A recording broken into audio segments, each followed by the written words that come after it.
Hello, hello. All right. How you guys doing? Tank to heaven? Is that what someone said? Jeez. Ethical tanking.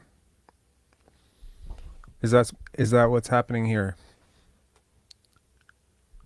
I think so. Like, I know that I have started a few of these shows out with an epic rant of, you know, rage and stuff. And you might see from my face that I'm not. Oh, Phoenix play. Talk to me, man. What do you want to apologize for? Um I'm not angry right now at all. There's nothing. It doesn't bother me that Doug Smith spent pretty much the entire game talking about Scottie Barnes. Doesn't bother me. Doesn't matter that I basically just watched a franchise player, frankly, that I did not talk about last game. Really, nothing, to talk about. 11 points last game. Not a great game again. Doesn't bother me. That I had to listen to Matt and Alvin pretty much coach Scottie Barnes up like he's some toddler second round pick. Doesn't bother me. It doesn't matter, guys. The season is over. It feels very over. Like it felt kind of over before. So we are now at the wake, right? So, you know what I mean? Like it doesn't matter. Let's talk about good stuff. All right? All right. So, call-in link is in the description, and I will. Oh, Phoenix play. You don't have to do that, man. I mean, if you want to come on and have a talk, like I'm sure we can hash it out. Um,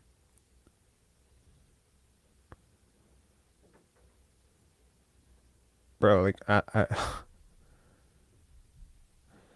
it's not necessary. I mean, I appreciate you, but it's not really that necessary, man. Like we all have opinions and stuff, right? I mean, that's fair, right? I mean, this was a tough game, right? Came out, looked really good to start. The ball was humming, the ball was moving. Twitter's blowing up. Like, I can't believe the Raptors are moving the ball. And then it's 28-22, and then it kind of gets away from them. There's a lot you can say about point guard play, shot selection. Pascal Siakam not quite. Pascal Siakam and Fred VanVleet got a pretty favorable whistle tonight, if you want my honest opinion. But wow, what's going on here, guys? Thank you so much, Darren. Darren, thank you so much. Is this what I get for being positive? Positive after a loss? Look, I'll tell you why I'm positive. There's two versions of this season, and they could have played out in inverse, right? A lot of people saw the holes in this roster, right? The second it was,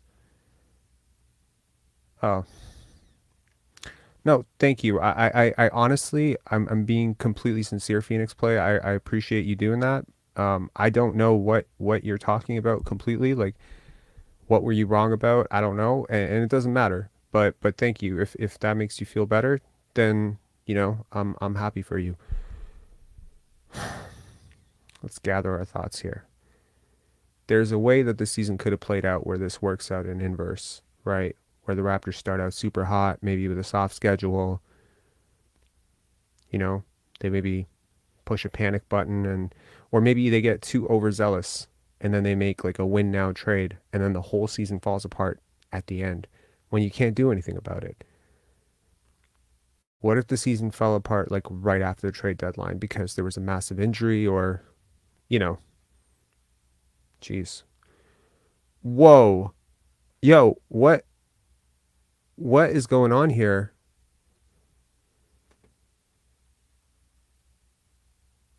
Did someone did someone tell you guys that it was my Christmas? Yo. All right, Chaz. I mean, you want to come on so I can say thank you? Like that's crazy. Sorry, just so perspective. I am Serbian Orthodox, and in an hour and a half is my Christmas. So thank you. Um, I have a lot of hope for this team going forward. Okay, Michael Smith, never be negative again. I mean, if you guys are rewarding me for smiling a little bit more after a loss, I mean, geez, I guess. I mean, I can tell you right now that I'm pretty sure, but yeah, man. Okay, sorry. That's very humbling. I know someone's like, hey man, stop focusing on the money collected, but you got to realize like there's been three super stickers so far, and like I think it pretty much outnumbers almost all the chats combined so far. That's crazy. Thank you so much, guys. Look, I think that tonight happened as best as you could have possibly hoped for, right? Okay. Yo, oh my God. What is going on here? You guys, yeah. Okay, Jason Choi, thank you so much. I have no idea what's going on here. I don't know, but thank you. I appreciate it. I don't know if you guys are like Noble Venom saying Robert gonna get rich by the end of this. I mean, that's crazy.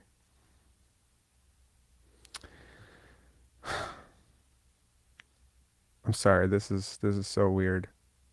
I'm having to react to this on like live, but thank you guys. Thank you so much. You do not have to keep continuing to do this, but I do appreciate it a lot. Thank you so much. I have completely lost my train of thought. Help me, somebody. Help me. What was my train of thought? Where was I going with this? Chat, help me out. Please help me out with this. Right. Three things that really great happened tonight. Number one, you did not get a fake win. Right. You did not get a fake win. You know, it's really not worth it. Right. It's not worth it. Your young guys looked okay. I know this wasn't a great game for Scottie, but man, like he looks healthy. He looks active. He's looking a little bit like that defender we saw in Florida State. The defense he played on Jalen Brunson. I don't think he's the reason they lost. He certainly did not have a good game, but I wouldn't call him the reason we lost. Oh my gosh. All right. I guess you guys are just gonna keep going with this, eh? All right. Thank you so much. I don't know where this is coming from, but thank you. This is crazy. And very humbling. Thank you. Um, sorry, chat. Like I know that I'm not making any damn sense right now, but yeah. Okay, let me recalibrate my thoughts here. I'm gonna take a sip of coffee and then I'm gonna recalibrate my thoughts and I'm gonna stop overreacting to these stickers because it's not about the money, guys. It really it's not about the money. It is just about it's sort of just surprising. Okay. Recalibrate, restart. Let's do it. From here. Reset. All right. Starting all over again. I think your youth played all right today. All right. I really do think that the youth played all right. I liked what I saw from Christian Koloko tonight.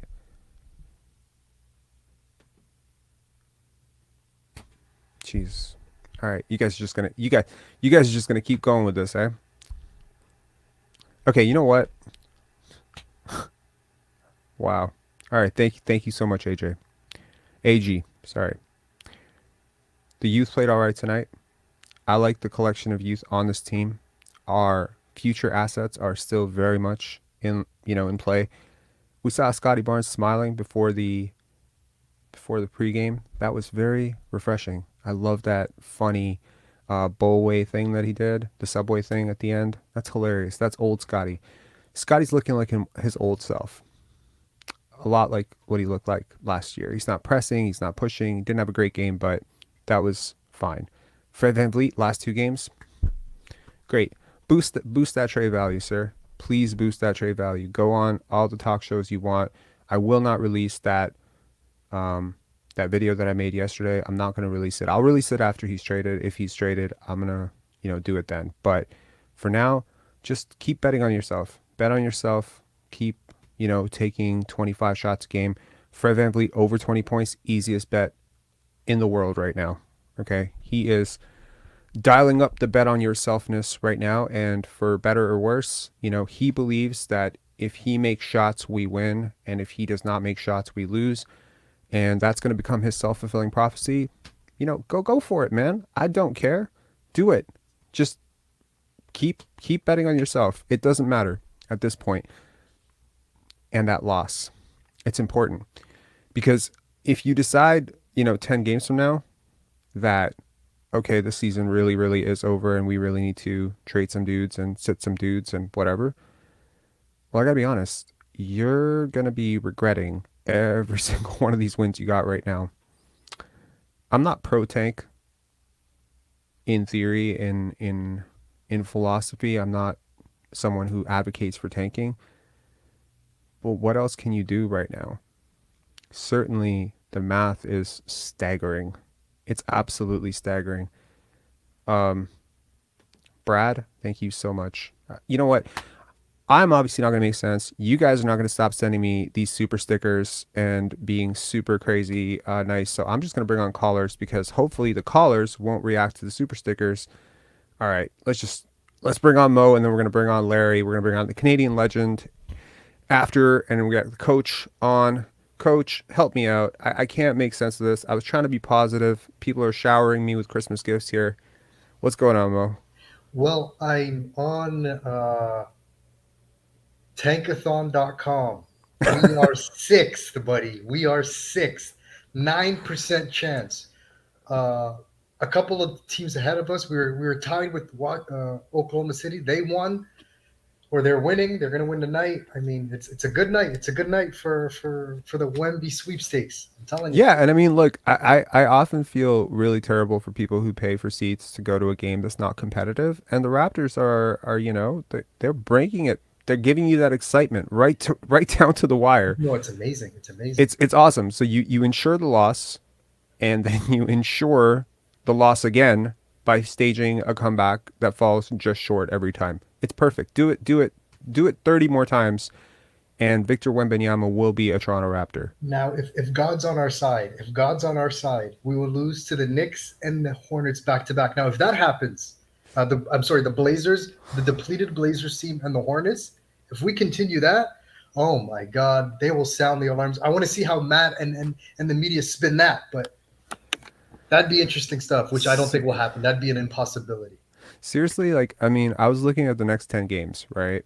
By the way, thank you for coming on and giving me a lifeline here, because I was like 14 minutes into this chat and I had not made a single point up until that point. It was quite embarrassing. It was just, yeah. Yeah. Anyways, I was looking at the schedule and I'm like, in a moment when you feel good about it, you're like, these are all winnable games, right? Yeah. It's sort of it's a very bipolar feeling, right?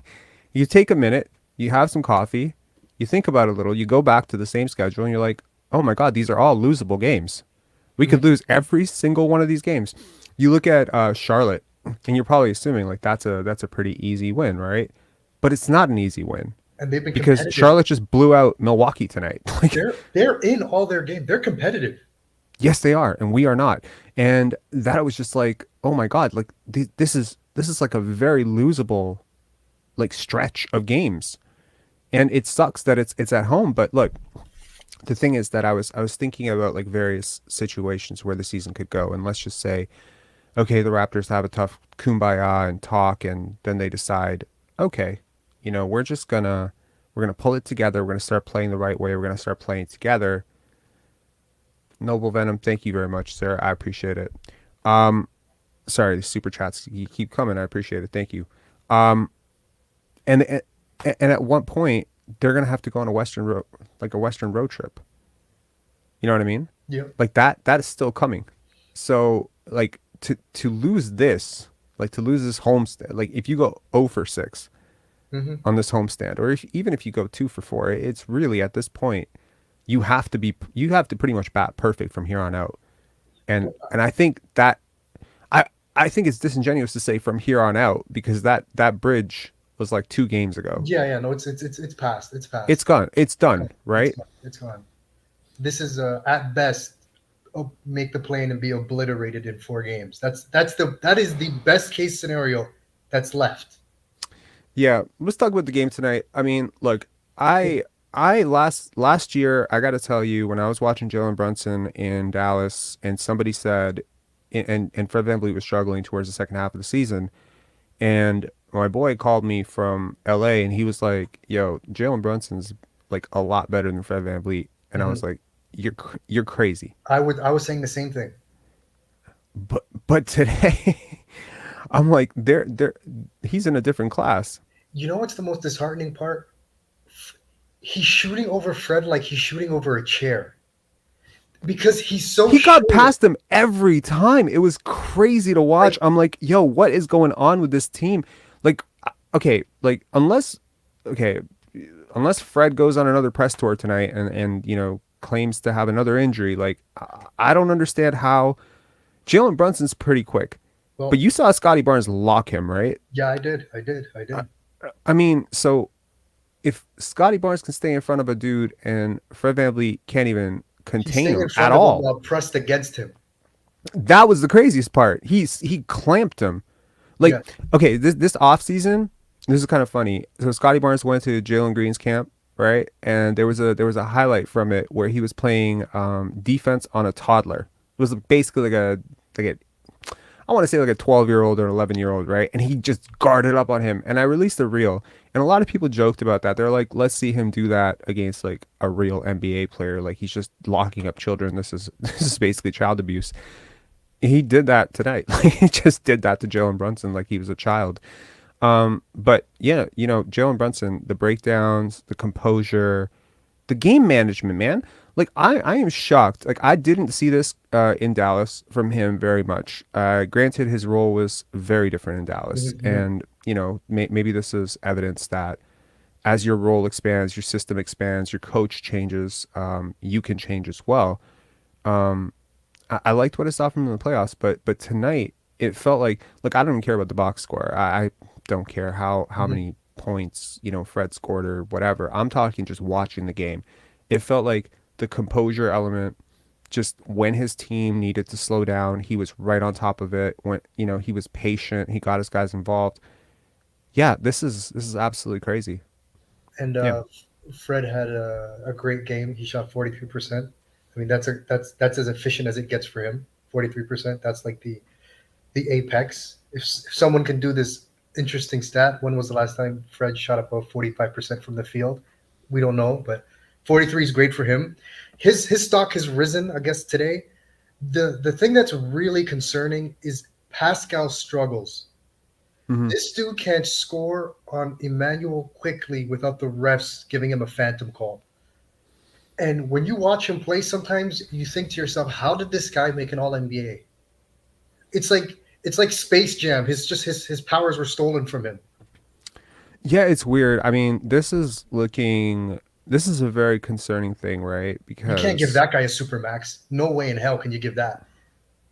Paying that guy 55 to 60 million a season when he's up for it? Yeah, I'd rather him walk. the like I don't want to spend any time giving Alvin Williams even a minute of my time today, but the the most absurd comment of the night was CP3, that comparing Fred VanVleet to CP3.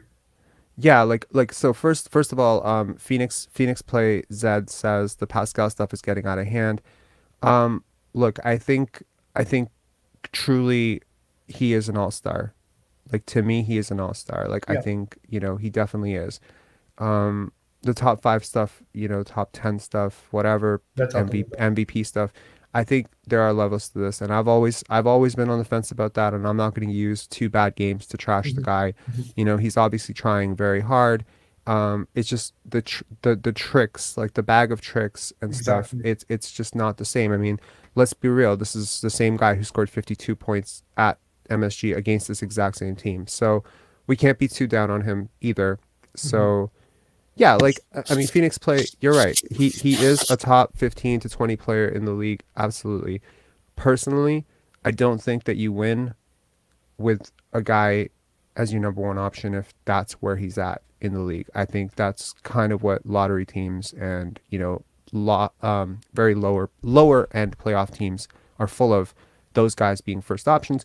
And that's no shade. That's an incredible Yeah, journey to go from from where he came. 27th pick to G League MVP to, to the G League championship to NBA champion to a top 20 player. Like, holy crap! Like, what a career arc. That's incredible. It just You says a know, lot and that when at the end of games, mhm.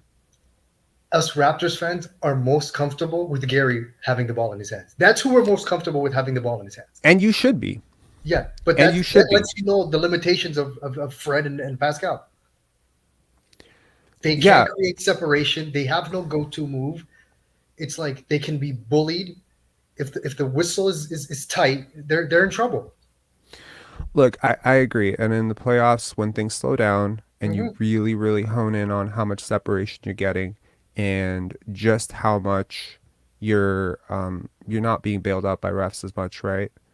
So, um, Chas, the Streamcast link, the StreamYard link, that is actually in the description. I think I can put it for you here. Yeah, I can. By the way, The, the people that they were putting on to guard Barnes, they had McBride, they had Quickly, they had Grimes most of the time, they had even Fournier, and yeah. we weren't going to the post. Yeah, there was a play where Siakam gets the ball, and Phoenix play. Don't come at you. Don't come at me with this, but you can definitely go check the tape on this one yourself. Siakam gets the ball. Barnes sneaks behind the defense. I don't know if you saw that, and he's like, "Yo!" And then he Yeah, doesn't yeah. see him, and he goes, "Yo!" He screams so loud, And then I think it Fred shook clogs the paint, Siakam, stands next to him, and then Fred just clogs the paint for no reason. and then Siakam turned it over, right? Yes, yes, So yes, it's yes. like there's a lot of plays where I'm like, I don't know. I question analytics sometimes because of course, B-Ball Index has Pascal Siakam as a top level Hmm, hmm, playmaker, hmm. but I think so much of playmaking comes down to load, right? Like there was a play where Siakam, sorry, it wasn't Siakam, it was Fred. Fred goes into the paint and then he dishes it out to OG. And he has to lob the pass so high that by the time OG catches it, there's such a weird and awkward gather on it Hmm. that you're just like, okay, like what is he supposed to do with that if you're always going to lob it to him that way? I think so much of, and the percentages are not lying to you. Like there is a very big difference Yeah. between how well people shoot on passes from Pascal and Scottie Hmm, versus hmm. Fred. So I just think that if you keep running your offense through guys who, quite frankly, don't warrant having an offense run Yes. through them, well then you end up in the same tier as the Houston Rockets or the Detroit Pistons, which is, there are some interesting graphs lately that show that the Raptors offense and defense are in firmly in that sphere. So I don't know what this means for Nick Nurse. I don't know how much of this is on Nick Nurse. I'm certainly Well, willing to entertain that quite a bit of it is, the, right? yeah, the sad part is if you look at the minutes of our team, OG 40, uh, Pascal 40, Gary 40, Fred 41. We're trying to win. We're trying to win. We're riding our horses and we're losing. And then the inconsistent bench. Koloko Yeah. today, 13 minutes. Boucher, 16. That the most. Achua, 4, 4.5. Flynn, 3. Thad, the See, that's vet, the thing. Like, how 4. are you supposed to get Koloko, rhythm with 3 minutes? Down, your boy Down Jr., a minute, 1 minute and 30 seconds. Just inconsistency. They don't know when they're going to play, how long they're going to play. He's just riding the starters. This is like, you don't know who's going to play. Koloko might not play the next game. Boucher might not play. It's just so random. Yeah. I mean, it doesn't make a lot of sense, right? But it don't like see, that's the thing. If I was coming into this game hoping for wins and expecting wins, then maybe I would start this chat out pretty frustrated and go on a long rant about Doug Mhm. Smith and whoever, right? But that's not really what I'm rooting for here. I'm rooting for competitive basketball that ends in a loss. It's actually pretty simple. I'm rooting for youth development and quite frankly like a talent upgrade, and there is a talent gap here. There is a massive talent gap here between certain teams top guys, and I want to just circle back, and of course we'll get to Larry right after this. Sorry for taking so much time here, but it's crazy to me that Alvin Williams would say that the way that the Knicks are guarding Pascal is the way that the Raptors guarded Giannis. That's so disingenuous. It's so crazy. Yeah, he's And I getting know caught, that man. someone is not going to pick up on how inaccurate that is. And then they're going to use that as a talking point and drive someone just like me crazy tomorrow at the office. Because there's no comparison between how the Knicks are guarding Pascal Siakam and how the Raptors guarded Giannis. None at all. No, Okay. Pascal guards himself half the time. Dude, like there were so many plays where he went one on one and Hmm. he met a second defender. Giannis had second defender on the catch. Hmm. Okay. The Raptors blitz players so often. Like there's no comparison between how the Raptors guard superstars and how other teams guard Giannis. Sorry, how other teams guard Pascal, Pascal. It's absolutely it's night and day. it's night and day And different. there's a reason why, I did a film breakdown. I was actually like yesterday I was going through some of my old low light films and stuff, and I was showing this whole thing where how the Celtics had guarded Pascal Siakam, and it's really not like, you know, You can veer Pascal off his path. He's not physically overwhelming because he doesn't have a strong lower body. People just knock him off balance. That's why he's always stumbling and he's doing those screeches and he's screaming and he yells and one. Where these other guys like Giannis, it's hard to move him off his path. Barnes when he's driving when he was that Barnes last game. stays upright like Yes, pretty because much like when they he have a goes. strong base. They like LeBron. They have a strong base. They have big legs. Yeah, that is important. It's it's a balance, right? And I'm sure Yeah, Larry can get into that when we get into the next call. But I think there's a balance in terms of how much upper body strength is too much, perhaps imbalance, and then lower body strength. But yes, Siakam does get moved off of his spot a lot. a lot. It has impacted his post defense. It has drastically impacted his ability sometimes to even get post position, right? Because you'll often see, at least the '90s style offense that we're running right now, that a lot of power forwards or bigs will start by demanding the ball in the post. And so often in the playoffs or when teams are really gearing up for it, he'll get pushed 4 or 5 feet Oh, off his whoa. spot by the Yep, time. yep. So the quickness thing is very big with Siakam, right? Which is why obviously when he was injured with the hamstring before, that was all the worry of like, man, if this guy drops even 2% speed, it's over. Hmm. Like, do you know what I mean? Yeah, Like, I know. I know you know what I mean, but I hope like the chat understands what I'm talking about. Like, for this guy to age as well as some of you expect him to, or some of you hope he does, and perhaps I myself hope he does, Kimba he got will weighed have to by the take a Mavs. very big step in terms of the skill development, ball handling, passing, bigger step than he's taken already, shooting, It's hard to because fathom. the physical advantages that you're getting right now are very similar to like a very quick guard, right? One So, can argue he squeezed all the juice out of his potential. Like you can make that argument yeah, no, from where he absolutely. came from. Yeah. No, I agree. Anyway, Mo, thanks a lot for coming on, man. I Yeah, really appreciate it. As always, thanks for bailing me out 15 minutes ago. I no appreciate it. problem, no problem. Cheers, man. Have a good one.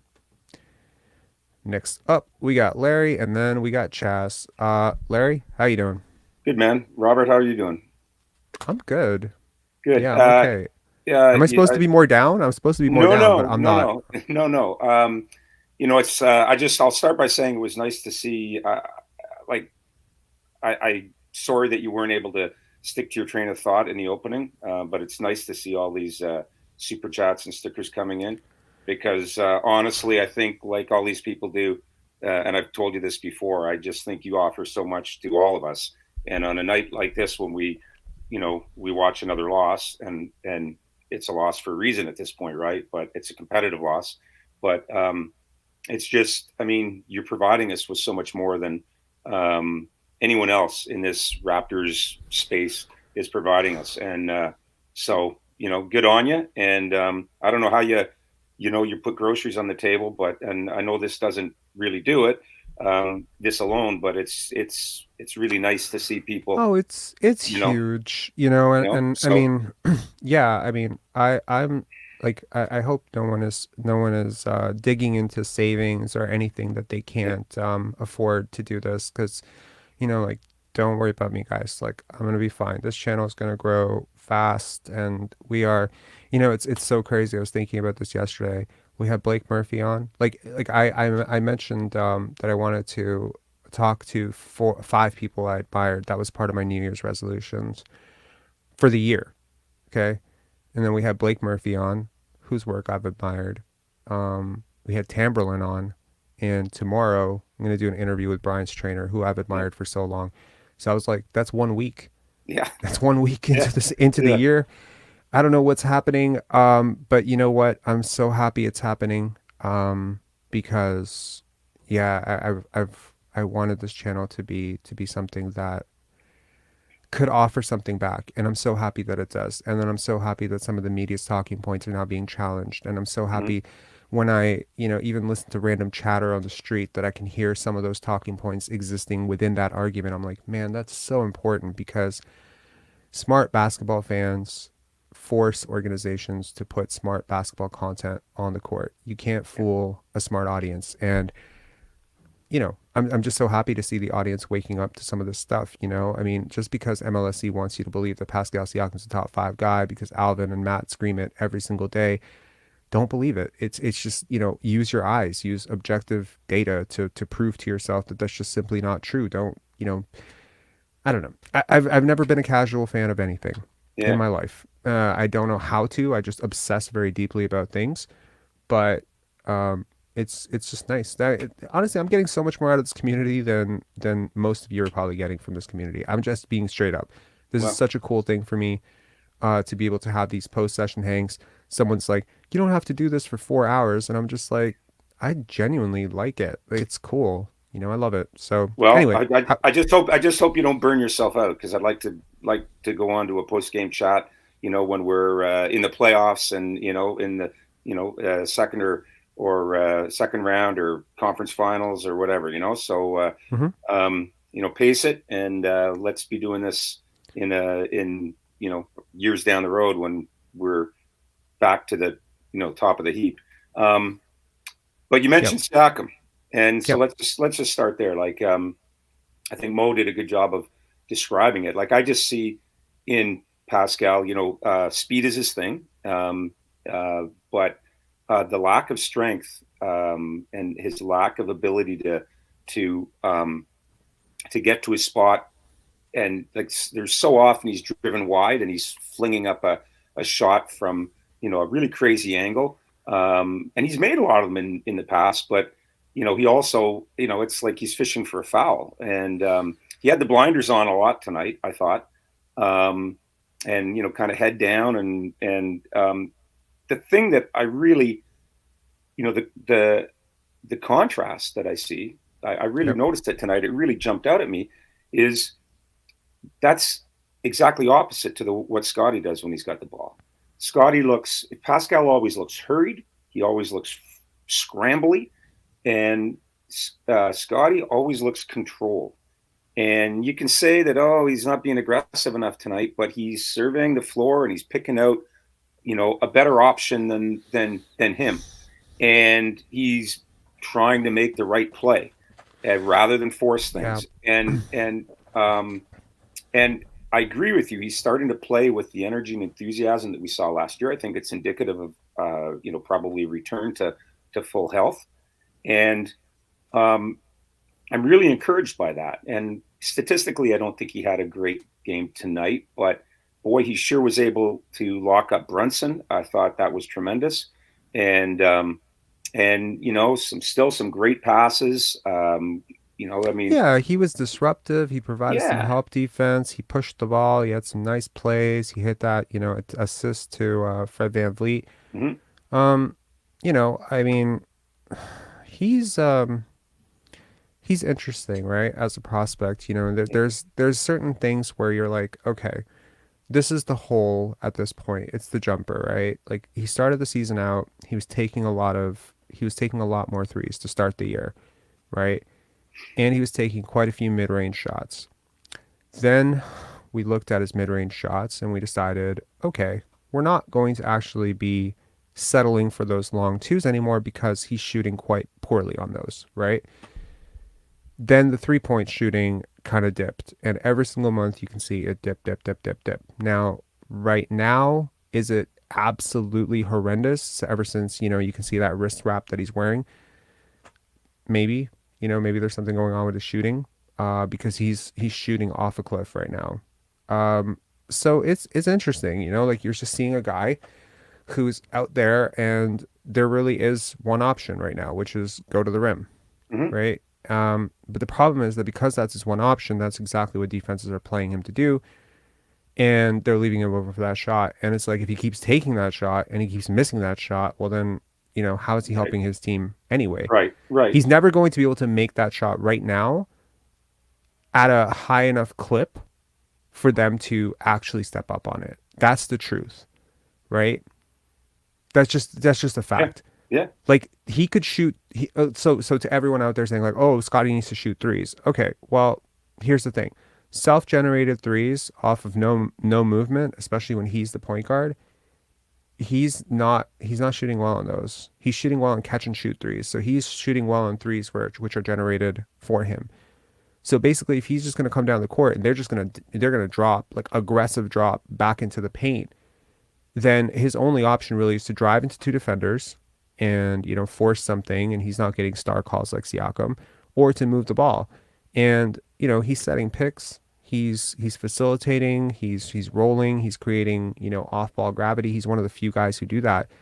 And to everyone out there who's saying, you know, like, why is this guy not, you know, taking more shots? Well, to them, I say, you know, I think I got into the comments today. Everyone can't be Kobe. Mhm. Everyone can't be Jordan, right? You can't have five guys trying to be Michael Jordan out there. Someone has to be Dennis Rodman. Someone has to be, you know, Luke Longley. Someone has to be Ron Harper. Like there has to be someone who takes that fifth option role.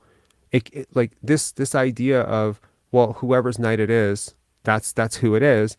It just creates a complete free for all. We have an offense that reminds me a lot of the Houston Rockets, where it's basically every man for himself. Mhm. Go do it. If it's your night, we'll give you the ball a lot. If it's not your night, pass it off. Like there's no structure in that offense. I'm telling you, like I've watched Houston quite a few times because I'm very interested in Jabari Smith Jr. And it's like if that guy makes a shot, they'll go back to him. If he misses two shots, he's not getting another shot the rest of the game. That's exactly how we play. It's absolutely horseshit. Like every offense that I have ever seen that's functional has players who are movement shooters that are creating, you know, disruptions in the defense. They have players setting screens to free up other players. They have Right. players who are crashing the glass. I mean, look at the Allen Iverson-led Philadelphia 76ers. I mean, we had Tyrone Hill and Dikembe Mutombo. Like, these guys were not go-to scorers. They weren't, like, ISOing every play. You do need a healthy mix of the player types, right? And where they score. And right now, it just feels like you have five guys who pretty much are trying to emulate the exact same play style. Like, Yeah. what is the difference between how Pascal Siakam scores and how Gary Trent Jr. scores and how Fred VanVleet scores and how OG Anunoby scores? It's like four identical players in a lot of ways, right? Yeah. I mean, Gary's got a little bit more range from three than He's got more range, he's got more Right. shiftiness, more Yeah. craftiness, he's better in the mid range. I'm not Right. talking percentages. I'm just talking like Yeah. how they attack. No. Like you get up top and Gary's, you know, closing, or he's going to shoot off a fadeaway. Well, that's a shot that I've seen OG take, Scottie Mhm. take. Like they all are they're all basically trying to be the same type of player, and they're shifting the roles. But the problem is that Scottie is by far your best screener in that starting lineup. So Mhm. when you were starting Christian Coloco or Thaddeus Young or Juancho Hernan Gomez, he didn't have to do that stuff because they had Mhm. somebody to be that fifth option, and he could just be scoring. But now that you're starting your five best players, Right. someone has to take that role. Right. Like Right. it absolutely take that role. And he's taking it, and he's getting openly dogged for it because his numbers look like shit. But like sometimes when you play in that role, your numbers are absolutely going to look like shit. But that's just because I don't see screen assists in I don't Yeah, see it's not screen as assists sad, in the right? box score. Right. Right. So Yeah. But somebody's anyway, got to play that's that role, right? And like, I mean, it's what the team needs. And if he doesn't do it, absolutely. who's going to do it? So, Absolutely. Like in hockey, right. you have enforcers, right? Right. You have Right. those guys. They're important, right? You have a Right. goalie. I don't remember So, ever hearing that a goalie sucks because he didn't score enough goals. yeah. It's Yeah. absolutely Yeah. moronic, Exactly. right? So, Yeah. and I mean, Yeah. I speak of this with the absolute most rudimentary, like basic knowledge of Right. hockey. Right. But it's crazy to me that people can't see that different basketball players on the court need to function in different ways. You know, Exactly. I mean, the Warriors have Draymond and Loon. You know, they're not Yeah. ISO scorers. They're not. You know, if the Warriors win and Draymond Green had 2 points, 9 rebounds, and 6 assists, would I be surprised? Hell no. No. That happens all the It- time. Right. and he made a big contribution in those games. So, but so here's where I'm at watching this game tonight. Like Mm-hmm. I look at it and I just think Cloco was okay when he's in. The guy I really liked when he was in was Jeff Downton, his little cameo. He came in, lots of energy, moves the ball really well. But he can stay in front of people. Like he could stay in front of Brunson. And then Fred came back in, and it was like he was like a pylon. And I'd love to see more of Jeff Downton, but we're not going to see more of Jeff Downton. We're not going to see more of Precious. We're not going to see more of Coloco. We're not going to see more of Banton if he's healthy than the scant minutes that they're getting. And if we're at a point now where we're not going to make the playoffs, I agree with the philosophy of playing for what. We're a lottery team. And it's self-defeating at this point, to win games like you were talking about earlier. The best night is a competitive loss. Mm-hmm. We got to see more of these guys on the floor, and because they're not developing sitting on the bench. I also believe that if you had a lineup with Downton, Banton, Scottie, Coloco, and Precious. Actually, the best lineup statistically, I think we've seen. It includes Coloco. It includes Coloco. Like the best lineup is, if I remember correctly, is OG, Coloco, Scottie, Precious, and it's Pascal and Coloco and Gary. Pascal and Coloco. Is it Gary? It might be Gary. So maybe Scottie, Gary, OG, Pascal, and it was a group Coloco. that was on the floor to start the fourth quarter, or they erased the deficit on Wednesday, and got us back into we actually took the lead, and then they brought Fred and Pascal in, and it disappeared again. I don't mean to knock Fred and Pascal, but that unit was playing really good defense, and they shared the ball on offense. And so what, I guess all I'm saying is that, you talk about right now, one of the problems being you've got 5 guys or 4 guys at least trying to do the same thing offensively. And I think if you started a lineup with some of these younger guys, not only do you give them development opportunities, but I'm willing to bet that they could put together a better offense than what we're seeing on the floor right now. And just by their willingness to play their roles, to share the ball, to not try to play hero ball, and if we're going to lose games anyway, we might as well be giving these guys floor time so that they can develop. And so, I don't know how you tell a guy like. I don't know if this is the real Subway. Is that the real Subway? Can someone check? Can someone fact check this? That would be very cool. Sorry to interrupt you, Larry. Yeah. Okay, go ahead. I'm just saying, I don't know how you get around Siakam, needing his 40 minutes or whatever so he can be an All-NBA player. But that, to me, shouldn't be the reason that players see the floor. The reason players should see the floor is to contribute to a win or to contribute to the team. And, I at this point, I'd be prepared to why does Nick Nurse play these guys 40 minutes a night? I'd be playing Siakam 25 minutes a night, and it's not possible because you're not going to be able to tank their value. You're not going to be able to because look, these guys are all hunting for. I mean, we know this. We've talked about this endlessly, right? They're hunting for new contracts. They're hunting for All NBA, All Star, etc. There's too much at play right now for Nick Nurse to start becoming more reserved about the number of minutes they're playing, etc., etc. Yeah, so they're just going to keep playing heavy minutes, and we're just going to keep losing. And Pascal will make an All-Star team. I think he should make an All-NBA team. I agree with that. Although All-NBA, there is much more consideration given to whether or not your team is winning or losing. Yes, and I agree with that. If we are 20 games under 500, I assure you he would have to put up like 30 plus points per game. And he's not the most popular guy. No. That I will tell you. Coaches like him.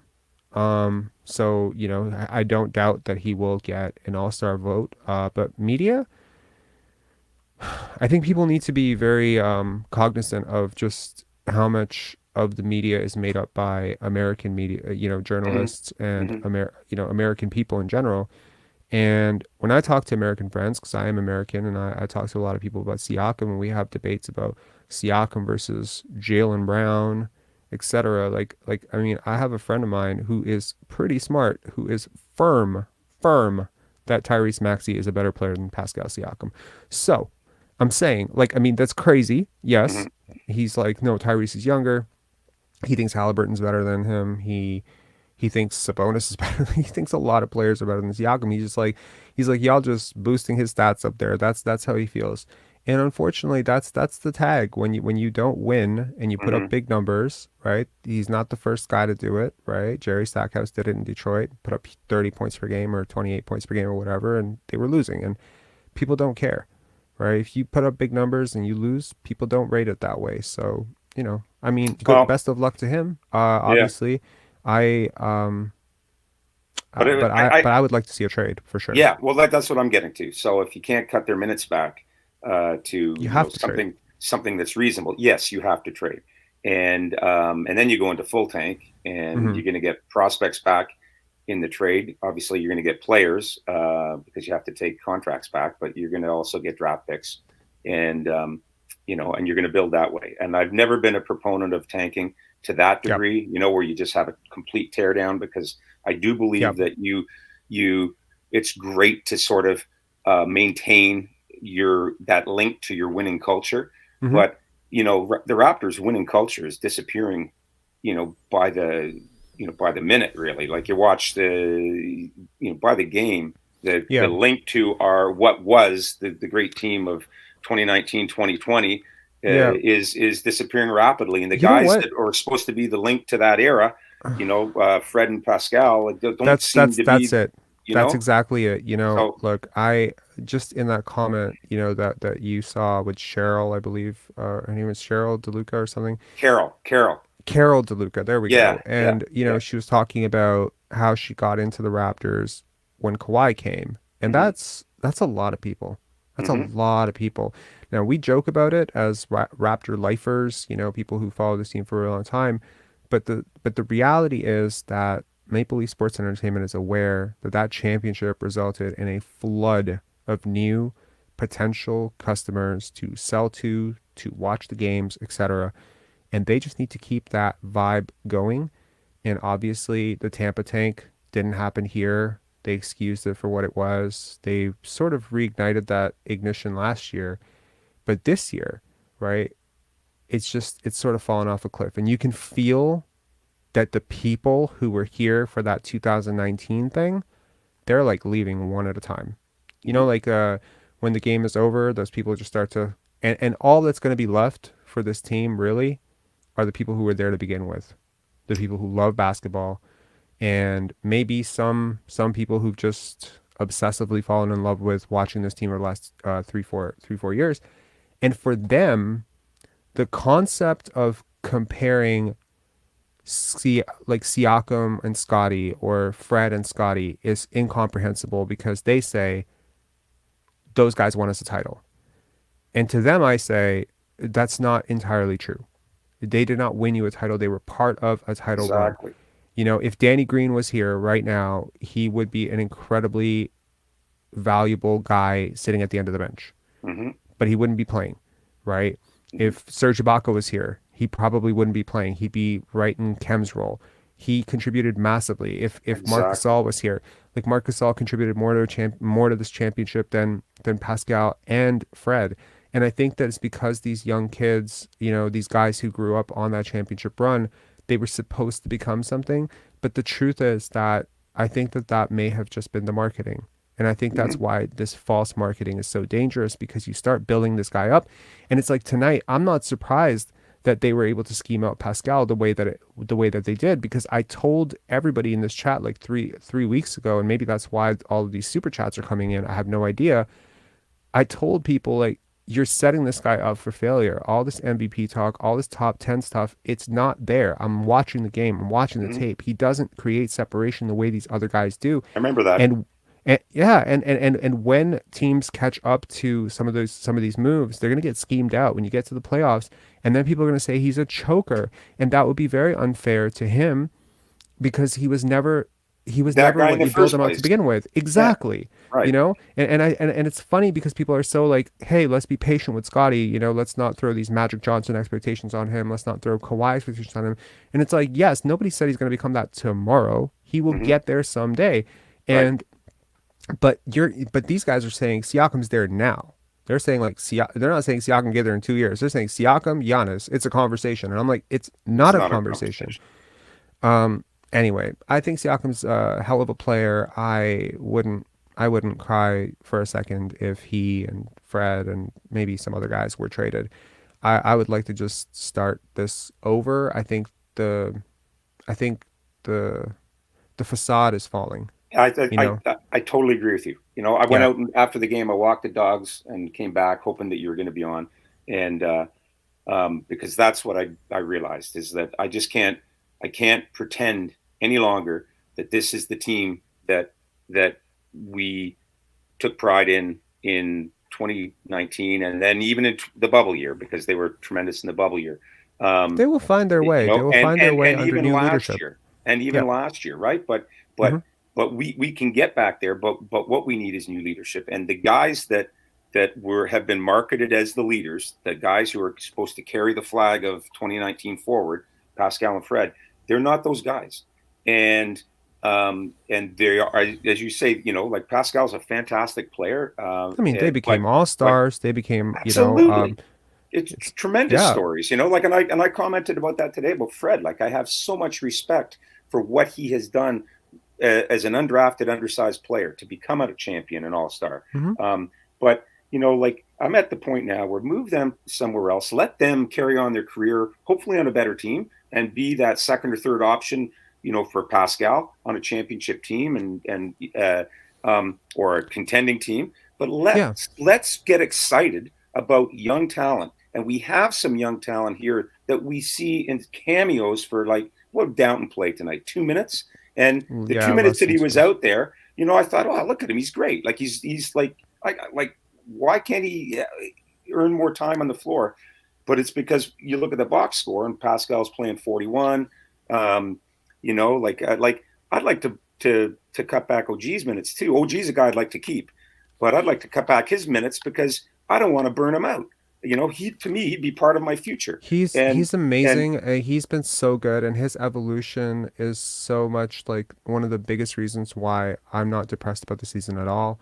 I think he can become something. I mhm, think Delano Banton is so much better than he has been allowed to be, and I think that he can plug into a very useful role at some point down the line. Again, I have nothing but faith in Christian Coloco. I still think Precious Achua has, a lot of potential. And the truth is, you're not really going to be able to see all of this if these guys are playing 3 minutes, 4 minutes exactly, as fifth exactly, options. So right. let it, and what's the worst? You have nothing to lose at this point. I know that these are really good players, but the truth is that they can also walk. I mean, people just assume because Pascal Siakam's not American that he's just definitely going to stay. He will have other options as well, Right, and right, if you are rebuilding, and especially if you are rebuilding around Scottie Barnes, I mean, maybe he doesn't right, want to be around for that. So I think that people, need to realize that clinging to the past is unhealthy. right. There is a point where you can remember it, you can cherish it. And I heard, somebody say today, you know, do you think that fans will boo Fred if he's traded? And I was like, absolutely not. Absolutely not. Like once this is given a little bit of distance and time to breathe, people will stand up so much for him. He has Of meant, course. look, everyone hating him right now, everyone hating on him. It's not actual hate. It's No, because they loved him. It's because they loved what he was. They had a lot of belief in the type of player he could be, and they're just disappointed with how he's chosen to handle certain I situations agree. this year. Yeah. And I'm one of those people. Hmm. I looked at Fred VanVleet like as a guy, he's my size. Um, and And I'll mine, tell yeah. you, I mean, maybe this is a little bit cathartic for some people who think that I hate the guy. I don't hate the guy at all. So I remember I played basketball up until the age of 17, and I tried to be competitive. I mean, it didn't go very well, but I did a G League tryout at one point too. And I had a friend of mine who was a little bit older than me. He used to drop like 35 points in his sleep. Like he was so good. Like we couldn't stop him on the playground. He was smooth. We used to call him Kobe because he used to look like Kobe and he was so good. He was around my size too, just really long, lanky. And when it was time for him to get a Division One scholarship, he didn't. He ended up getting a Division Two scholarship. And I remember asking him like, "Yo, how did this happen to you? Like you like one of the best players I know. Like how did this happen to you?" And he's just like, "Recruiting, man. Recruiting. The scouts don't come up here." And I thought if he can't get a Division One scholarship, there's no way I'm gonna get a Division One scholarship. And I quit. I quit. I started focusing on my studies more. I started doing other stuff. I never really even envisioned like what could have been. And then when I see Fred VanVleet, someone my size, relatively unathletic, not super long arms, and he's just betting on Yeah. himself consistently. It's a very inspiring story, and up until a certain degree, it is extremely improbable what he's done in his life. Like given where he started, what scouts said about him coming out of Wichita State, this is an incredible story. And this is a story of resilience, and it's a story of perseverance, and it's a story of grit and a lot of hard work and crazy effort. I mean, on a human level, he has set his family up, Yes. Hmm. right? That's crazy. I mean, given that people were laughing at him for not even getting drafted on draft night, it's Hmm. hard not to get very sentimental and very emotional about Fred VanVleet, Exactly. right?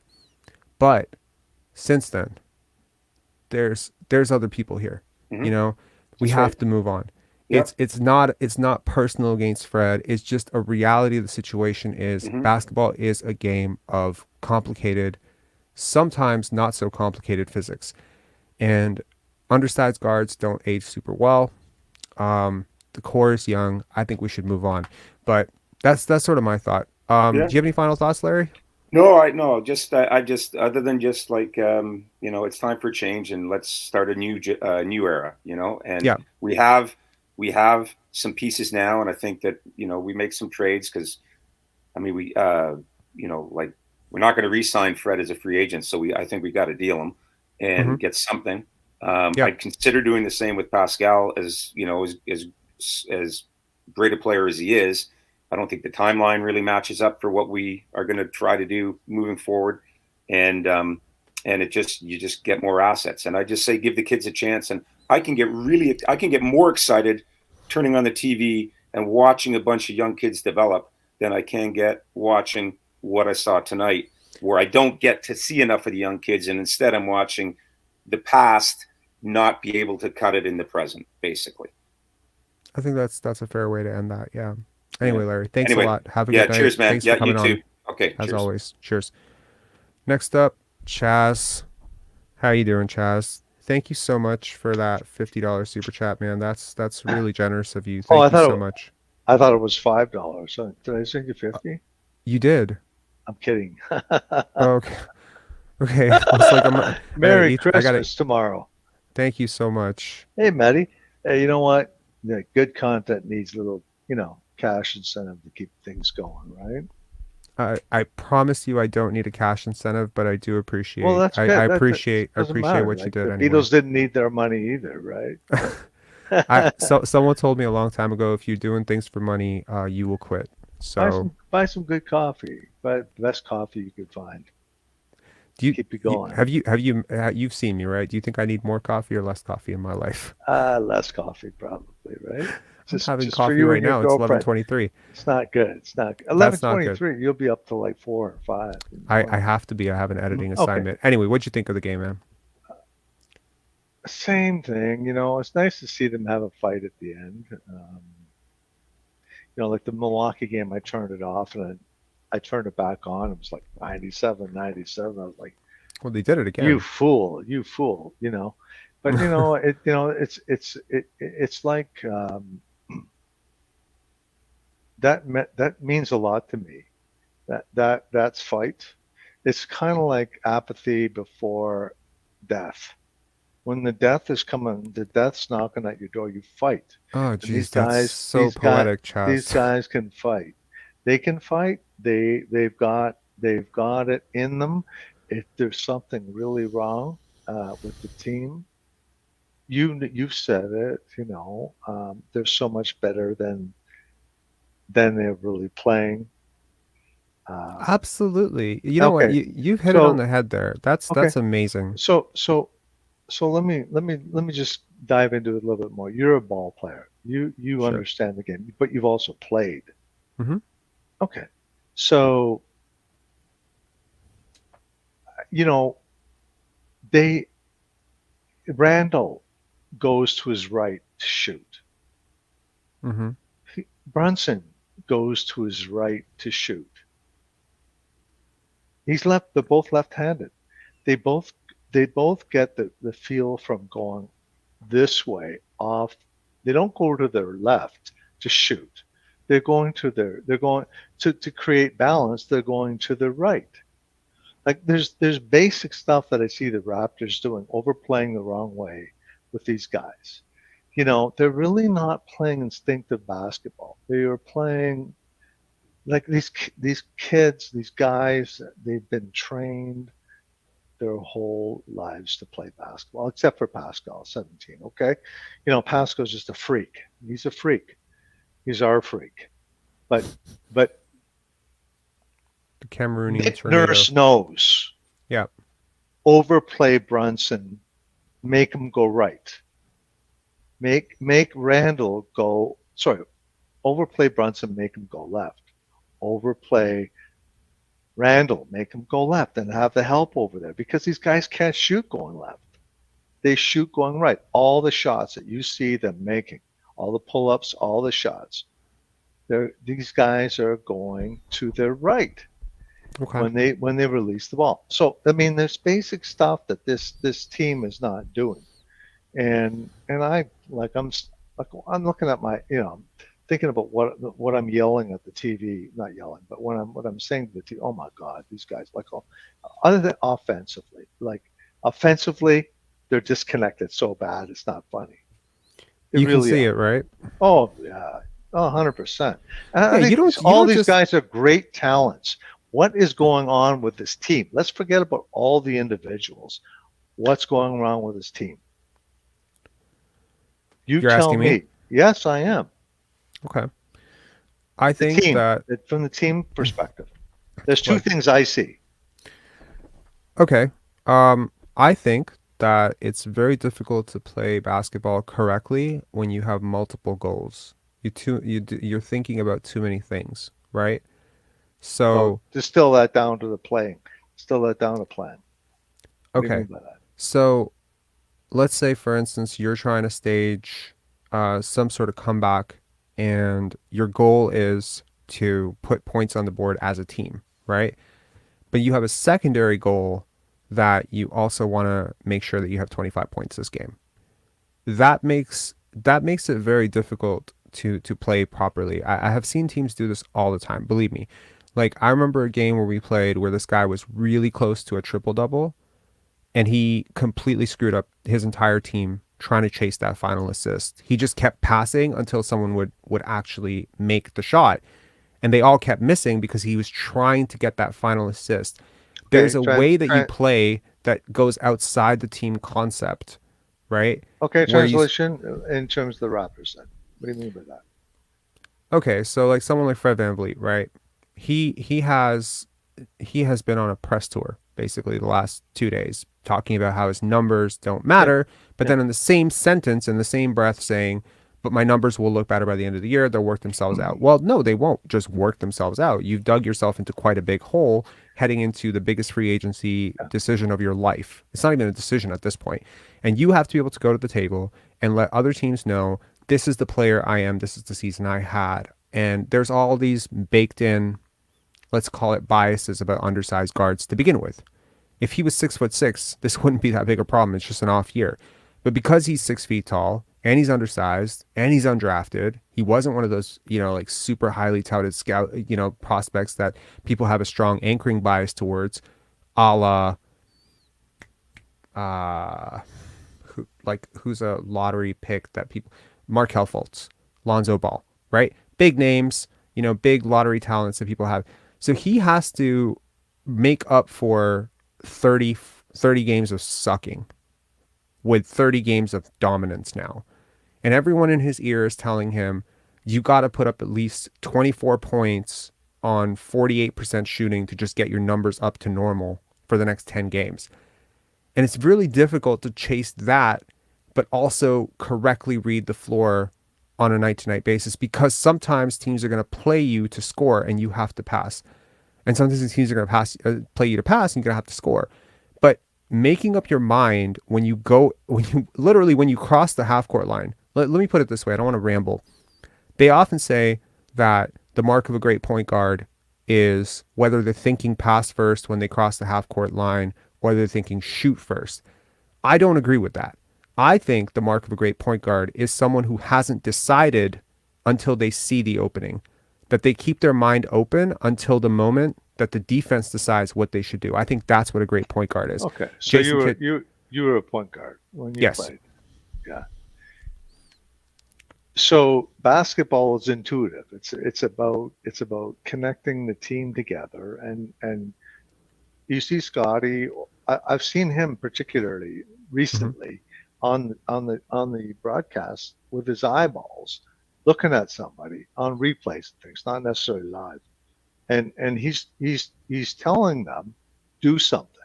Yes, because he sees two steps ahead. It's chess. So it is that is not going on with Fred. No, not at all. No, not really. They may not be able to see him because he's too short. But Fred is a hell of a ball player. Mm. You know, he's a hell of a ball player, and he got blown by like 5 times. Chess. Do you play chess? I know the game, but I don't play it. Okay. Does the chat? Let me know. Does someone? I'm not saying Chaz. I'm saying chat. Let me know if. Chat, sorry. No, I asked you, but now I'm asking the chat. Does anyone here play chess? Let me know in the comments if you play chess. I'm an obsessive chess player. Okay, and chess is a great analogy for basketball. I know there's other guys behind me. Yeah, people behind me. So listen, this is a learning experience. The head office understands exactly what's going on. Mm-hmm. They know where their assets are. There's no question about the demographics. You know, Masai and Bobby. Masai is going to be loyal to the African-born player. I don't think that's the case. I got to be honest. I'm going to say he is, and I'm going to disagree with you. I'm going to say that this is the world. The Raptors are viewed as the world team, not the USA team, and so these players are family. Fred's not family. Pascal's family, but that doesn't mean he's not going to trade. Just like DeRozan, DeMar was family. I mean, would you be surprised if I told you that they already dangled Pascal in two different trades? Of course. So where's the loyalty? That's the return's got to be greater. I mean, look, the return they're asking for is tremendous for all their guys, but these are good players. No, I'm telling you, I'm going to say this. I'm going to stand on it right now. I'm going to say that we're selling the Raptors as the world's team right now until there's another international team.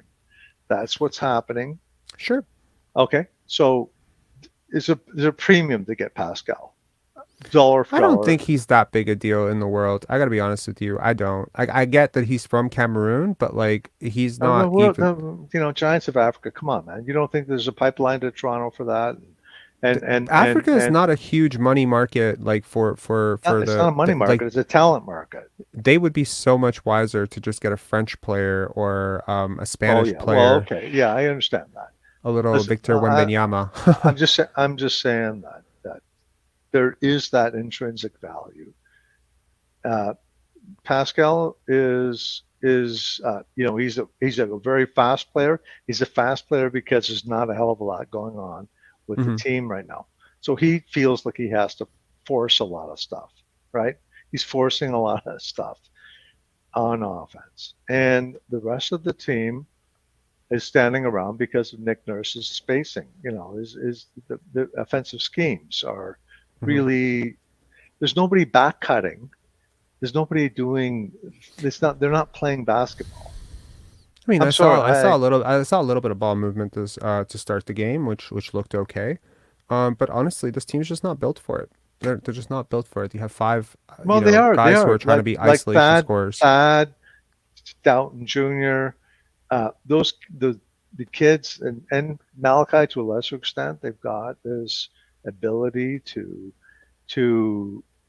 see the floor and actually look for the pass, look Hmm. for a better shot. And I don't know what's going on, but I made some notes Yeah, here just when I was waiting. I was saying, you know, I want to say one last thing, and I sure. won't,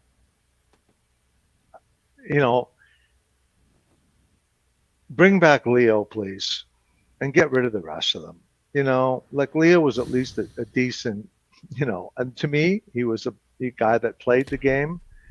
And Jack Armstrong is a little bit like funky now. And Alvin, I'm sorry, but how long is it going to take you to become a decent analyst or a decent sidekick? Like You know it's what? Like terrible. Leo gets repetitive, but I wasn't a fan. I wasn't a fan of Leo Routens growing up. I've met him a couple of times. No offense, Leo, if you end up watching this, was not a fan. I felt like a lot of the talking points became repetitive, but honestly, Leo is a much better analyst than Alvin. Unfortunately for him, he does call out what he sees. And maybe that's not good when you've got Matt Devlin just getting so giddy every time Fred VanVleet touches the ball. It's I honestly obnoxious and very weird. I don't want to hear this. I got to give them credit anymore. Got to give these guys credit. Got to give these when the Raptors are down, give the other team credit. Yeah, Like like it's just like absolutely we stupid. Like, I mean, if you're a Raptor fan out there and you are getting all of your basketball takes from, Matt Devlin, you probably think like every team in the world has like stupid superstars and like they're so amazing. And, like not once, barely once do we hear the mention of like, hey, the Raptors are losing at home to a team without R.J. Barrett while they're fully healthy. Like we don't hear that, right? And R.J. Barrett's a really huge part of what they do. He's one of the top three players. But on the inverse, if Pascal Siakam, OG Anunoby, or Fred VanVleet were not playing and the Raptors were losing, it would be automatic. Like, oh my God, well they're missing their top three players. So yeah. it's just Okay. biased. It's just stupid. And it's not I'll fair. just Anyway, say thanks one. a I'll lot, say Chess. last thing. One What's last up? thing. What we need, Hmm. we need a guy. We need a point guard that can defend the penetration, and we need a big, big guy in Hmm. there to Yep. take care of the Mitchell Robinsons, like to actually be able to handle them. Right. That's just to put a body in there. Marcus Saul, and Jeff Downton Jr., and we'd be able to defend. We lost the game on. Marcus Gasol's in Spain, but yeah, Well, I you know what I see what you're mean, saying. Yeah, right? A Marcus Saul type. a Anyway, Gasol type. Anyway, thanks for thanks, your Chaz. thanks for the I show. appreciate it. All right, Thanks again for the cheers. super Bye. chat, man. All right, next up we got Gil, then we got Samuel, then we got Ruckus, then we got Albors. I apologize. There are a few of you who've actually come into these and then just left.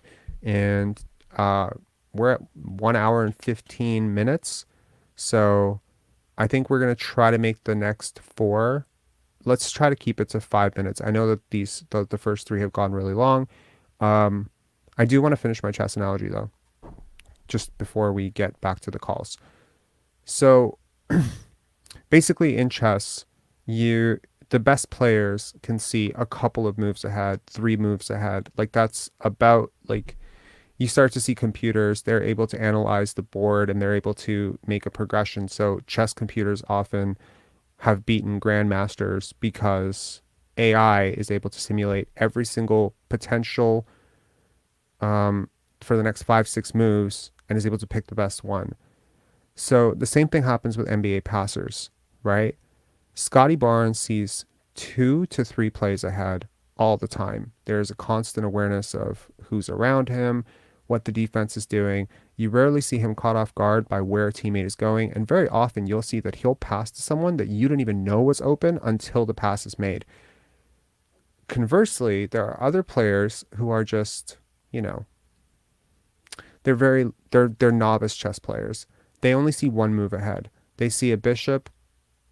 They're like, oh, I can attack that bishop. They don't see how attacking that bishop is going to open up their queen. So there are levels to this. When I say there are levels to this, the game within the game, these are not just concepts that I'm throwing into the into the ether or into the air just, to sound pretentious. I mean, there really is a level of basketball intelligence that is required to be a superstar. And if I had to pick one player on this team that has that level of intelligence, I would say it's Scottie Barnes. Anyway, now we have 7 callers. Wow, everyone's lined up. I love it. So, okay, Gil, you're up. Gil, what's going on? Nothing much, Rob. Really, really happy for you and your channel. You make Thank the you so best much. content for Raptors by far, in my I opinion. appreciate that. I appreciate that a lot. Thank you so much.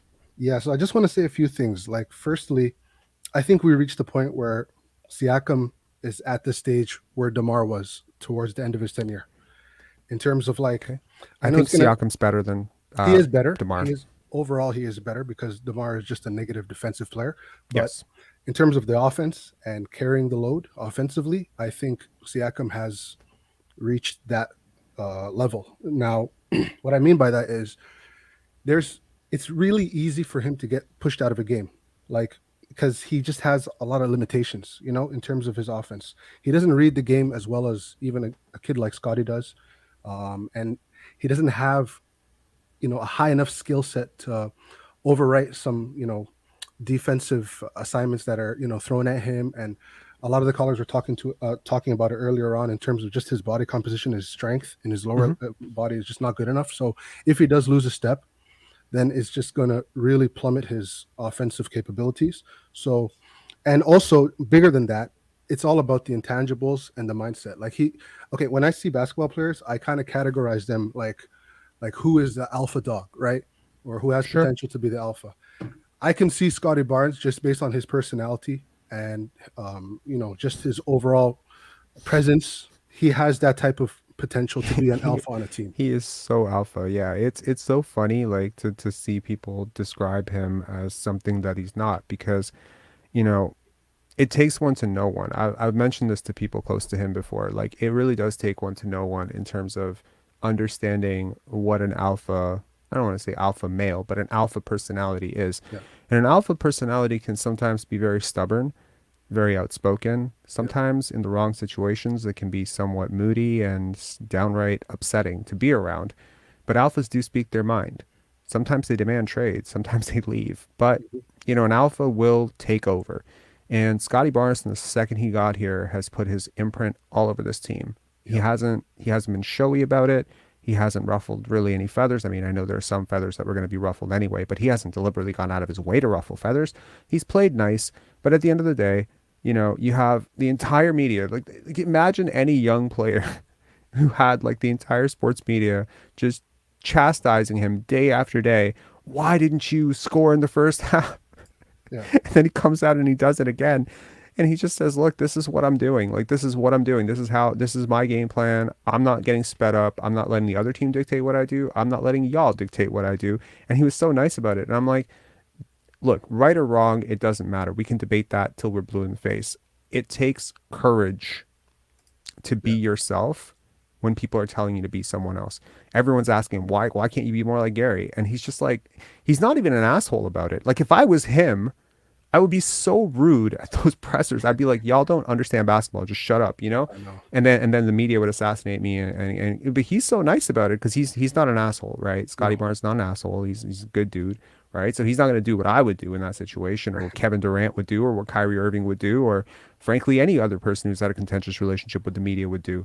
No, he's gonna sit there and he's gonna patiently explain to people who objectively do not understand basketball about what he's doing on the basketball court, and that's gonna go right over their heads because they're gonna be like, I can't write about this because I don't know about this, so I'm just gonna say he's lazy or he's not trying. Look, what I'll say is I've never met an alpha who didn't define who they were for themselves. Exactly. That's a very important quality. Exactly. No, I mean, when I look at a superstar, because I get frustrated like you, when I hear people say Siakam top 5 superstar, listen, it's a lot more than just the box score. It's the mentality, it's the toughness, it's the leadership, right? It's the fact that when you walk into a locker room, like, because I played basketball growing up. Obviously, not going to sit here and say I was the best, but I played basketball, and sometimes I was the best player on the team, and sometimes I had teammates who I knew when they were playing, I'm like, yo, we got a chance tonight, because they're those guys. Like when you see DeMar, like back when he was with us, that level of confidence wasn't there versus a guy like Kawhi. You know, like when he was here, everybody just felt comfortable. They're like, okay, everything's going to be okay.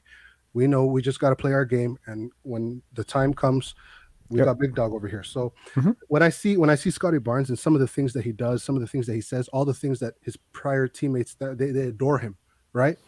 Absolutely. He has a Kawhi vibe. Like, you know, he doesn't laugh. Like he, you know, I wish I had that soundbite and just put it on for Kawhi's laugh. Yeah, There's a lot of similarities. You yeah. know, like sometimes, like, I mean, I'm not at liberty to share this, but like, let's just put it. How can I put this without screwing myself over here? Sometimes teammates or coaches would go up to Kawhi and say, "Hey, why don't we do this?" Yeah.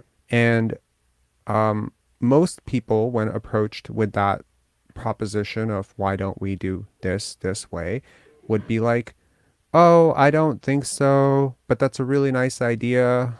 But you know, like this is why I feel." But Kawhi would do something completely different when you would do that to him. He would Hmm. look at you point blank and just say no, and he would walk away. Yep. Exactly. And you know what that takes? That takes balls. But Hmm. that also takes, it's not like people often, you know, misdefine balls as like being like about the willingness to throw other people off or to be rude to other people. It's not really that. No, it's not.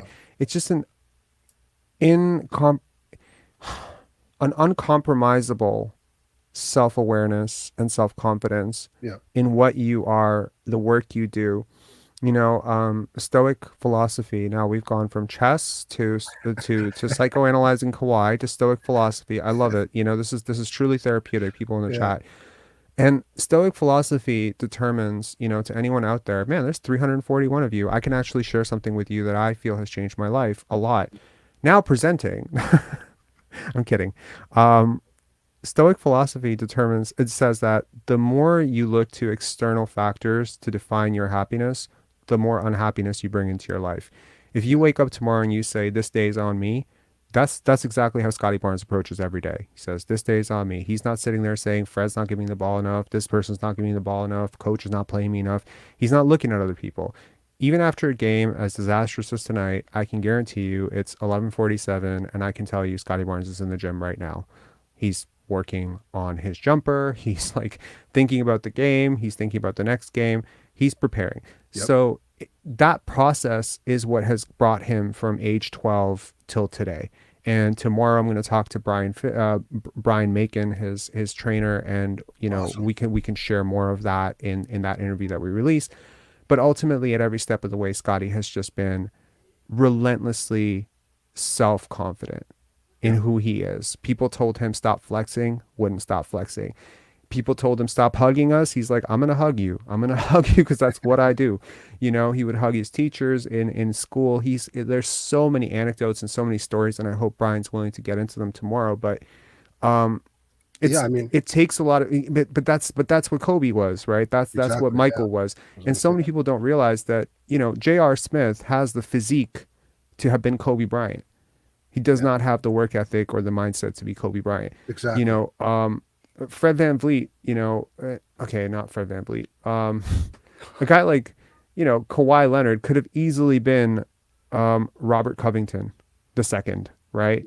Yeah. But instead he became something different because his mind is different. I mean, for Kawhi, I mean, and you don't figure these things out. Like I'm telling you guys, when you start getting into the science of human performance, these things manifest at a very early age. You can pick them out. Kawhi had a game. I don't know if you've heard the story about the day his father died. Mark Leonard. When he was in college. No, he was in high school. Oh, okay. No, probably haven't. Yeah, so Kawhi's father was shot. Sorry, trigger warning to anyone out there who's lost a parent. Like I lost my Yeah. parents. So, Same.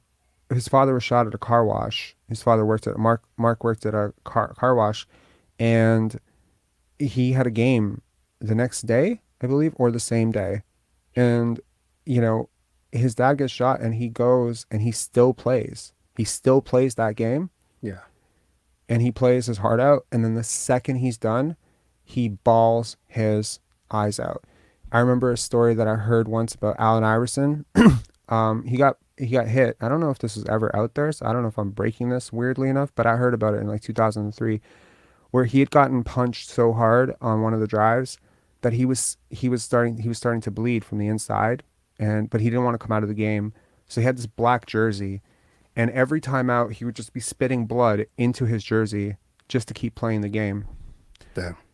That's crazy, right? Yeah. The day my mother died, it was December 15th, 2008. And so it's just, the anniversary just passed. And that night, it was like 11:10, and the Raptors were playing on TV. And a buddy of mine is on the TV, and he had a good game that game. Mm-hmm. And he was playing for the Raptors at the time. And I come out, and I'm like, Mom, you got to watch this. You got to watch this.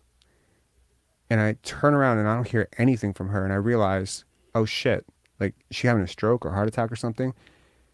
And at that point, I call 911, and that was 11:06 or 11:07. They used to do the Raptors recap, like the game in an hour or whatever back then. That was 11:06, 11:12 or 11:13. The ambulance comes, right? 1:15, my mom's dead. That was my last parent. The next day, I have an exam. Yeah. I have a philosophy exam at U of T, and I have every reason not to take it. And the worst part is it's a philosophy exam, and I decided to go. I mean, people were like, you crazy. You're not supposed to. Are you crazy? And I was like, of course I have to go. And so I went. And it turns out that one of the essay questions was about the relationship of life and death. And I was just like, wow. And so I write this exam. I did not do well on it at all. But I remember being just insanely proud of myself that I did it. Of course. And then a couple of days later, when her family showed up, and then they're like, okay, well, you got to do the eulogy, right? You got to do the eulogy. And, we wouldn't blame you if you can't do it. And I'm like, no, I'm going to do it. And so I'm there and I'm delivering this eulogy, and people are like, why did you do that? Like, it was so difficult for you. Like, you're clearly a broken mess. You haven't eaten, you haven't drank water, you're not sleeping. How did you muster up the courage to do that? And I'm just like, because it's a sense of duty that I have to the situation, to shelter people, to comfort people in that moment. Yeah. And that's why, like, I've always identified with people like that. And to someone who said in the chat, like, are you saying you're an alpha? 1000% I am. I have been an alpha at every stage of my life. I have been a leader. I've been a terrible leader at various points in my life. I've been a terrible leader. I've had a lot to learn. I've burned a lot of people out, but I have led, and I 100% have like certain confidence in who I am, and yet enough confidence to question myself constantly and grow. But you're not going to get me to, change who I am because you want me to change who I am. I gotta know why. And I think that that's cool. But then I realized that my life it's on me, Of course. So I appreciate Scottie for that, because I see a lot of that in him too. It's sometimes stubborn. It doesn't always look pretty, but I know that he will determine who he becomes. He will not be railroaded by his teammates or coaches or some media, whatever. Yeah. Exactly. And that's the traits that you need in a superstar. You need that unflappable mindset that brings confidence in everybody else around them. Absolutely. I brought this point up, if you have Luka on your team, Luka's super alpha, right? Like, Luka is just like you could just see it, right? Like, like that swagger and confidence, when they lost that game to Phoenix Suns, and he's going and he's like, everybody's loud, everybody talks shit when they're up or something like that. Yep. And then the next game he comes out and delivers, and it's just like, that is what superstars are supposed to be able to do. And it's just like what you hit on right there was, yes, the impact on his teammates, the confidence that builds in them, because these role players now know that they have a chance always, and they want to feed off that. That energy it transfers to everybody. Superstars are supposed to make role players great. Which is why I see a superstar that's not making role players great, I question whether they're a superstar. Which is why I'm so frustrated when I hear people say, yeah, Siakam. Okay, he's a good player. Like, he's a really good player, okay? But he does not do that for his teammates. He does not inspire confidence in his teammates. Fred VanVleet, he may have leadership qualities. Maybe his personality type is alpha as well. But at a certain point, when you couple that with just natural talent, hard work ethic, attitude, That's what makes a true superstar. So I'll leave it at that. But Yeah. awesome show as usual. So yeah. Yeah, I agree. Well, I don't agree that it's an awesome show, but I do agree it's an awesome show because all of this crazy support and I don't think I think we had like 385 people at one point. I was like, what the hell is happening? This show is just growing more and more, and I have no idea how it's happening because clearly I ramble off into complete tangents, but Well, it tells you I'm being a straight shooter, man. hey, it tells you that Raptors fans want objectivity with content creators, people in the media, and that's what this channel brings consistently.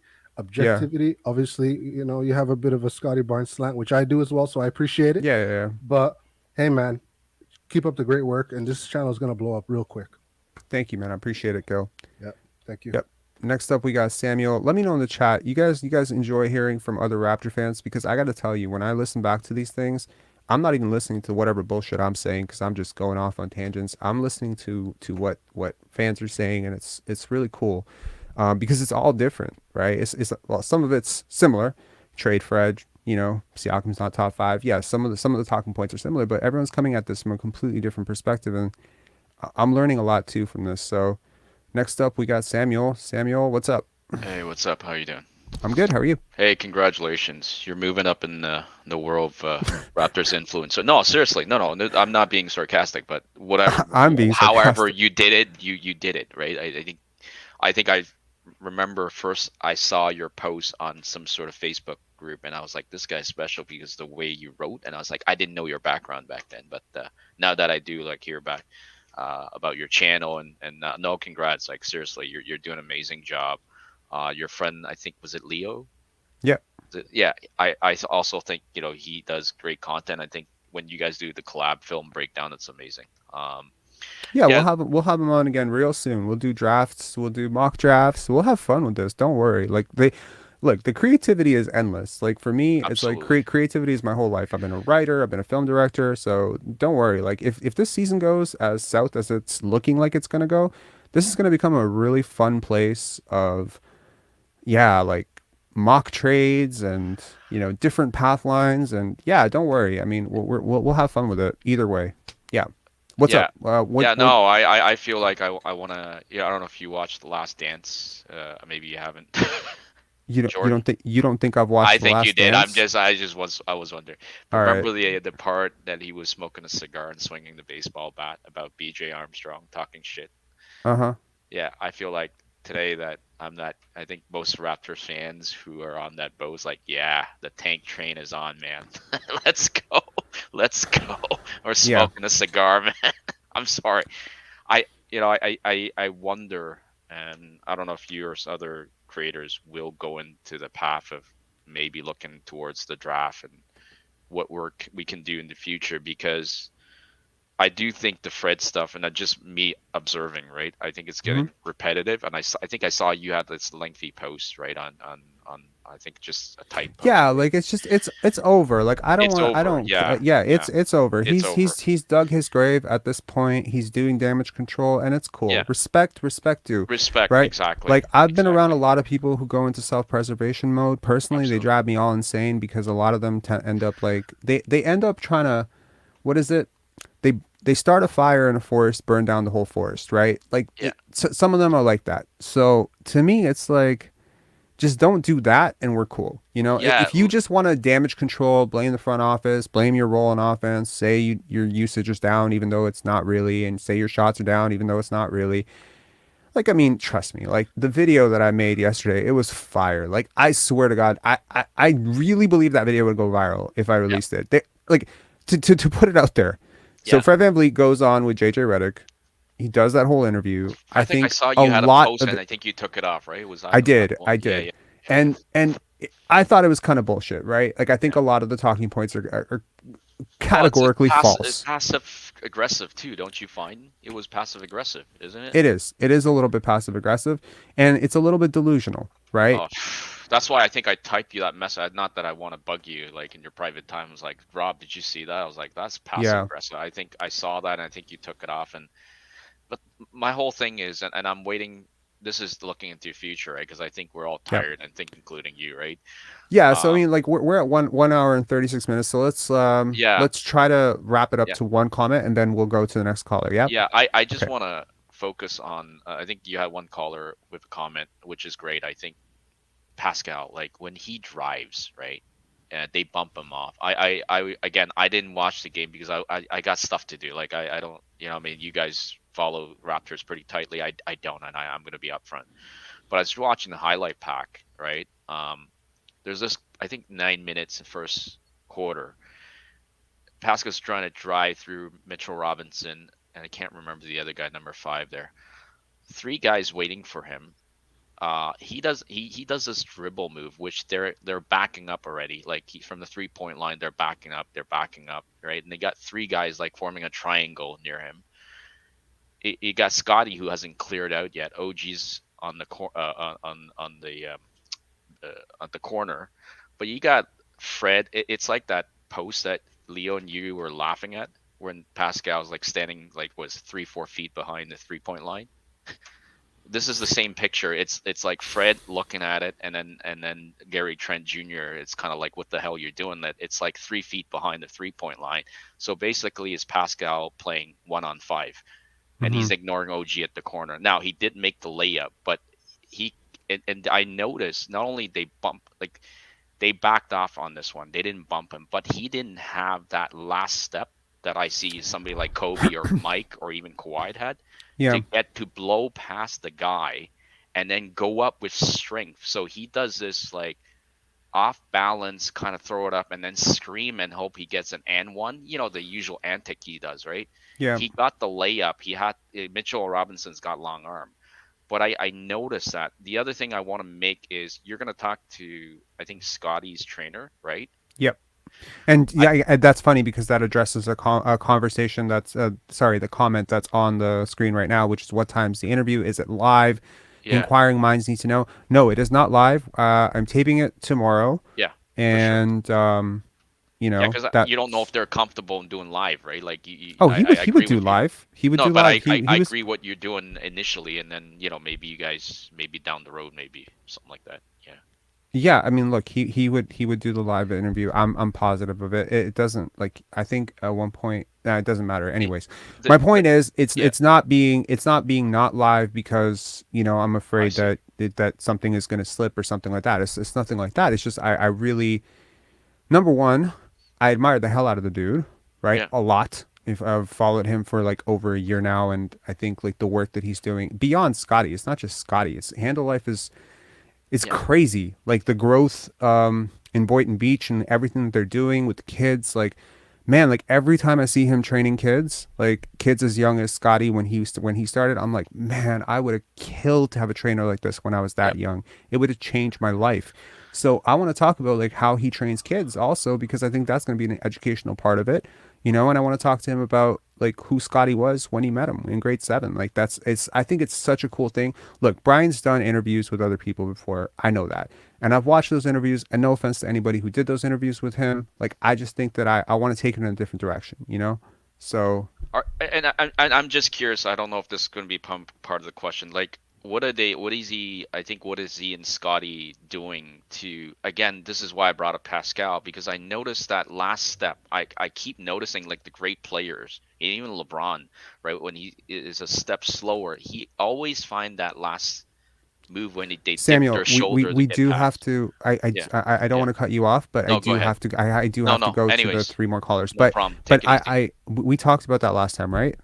I don't know if I remember. Anyways, I'll let you Yeah, go. But yeah. great show, by the way. Thank you so Take it much. easy. I appreciate Bye-bye. it, man. Sorry.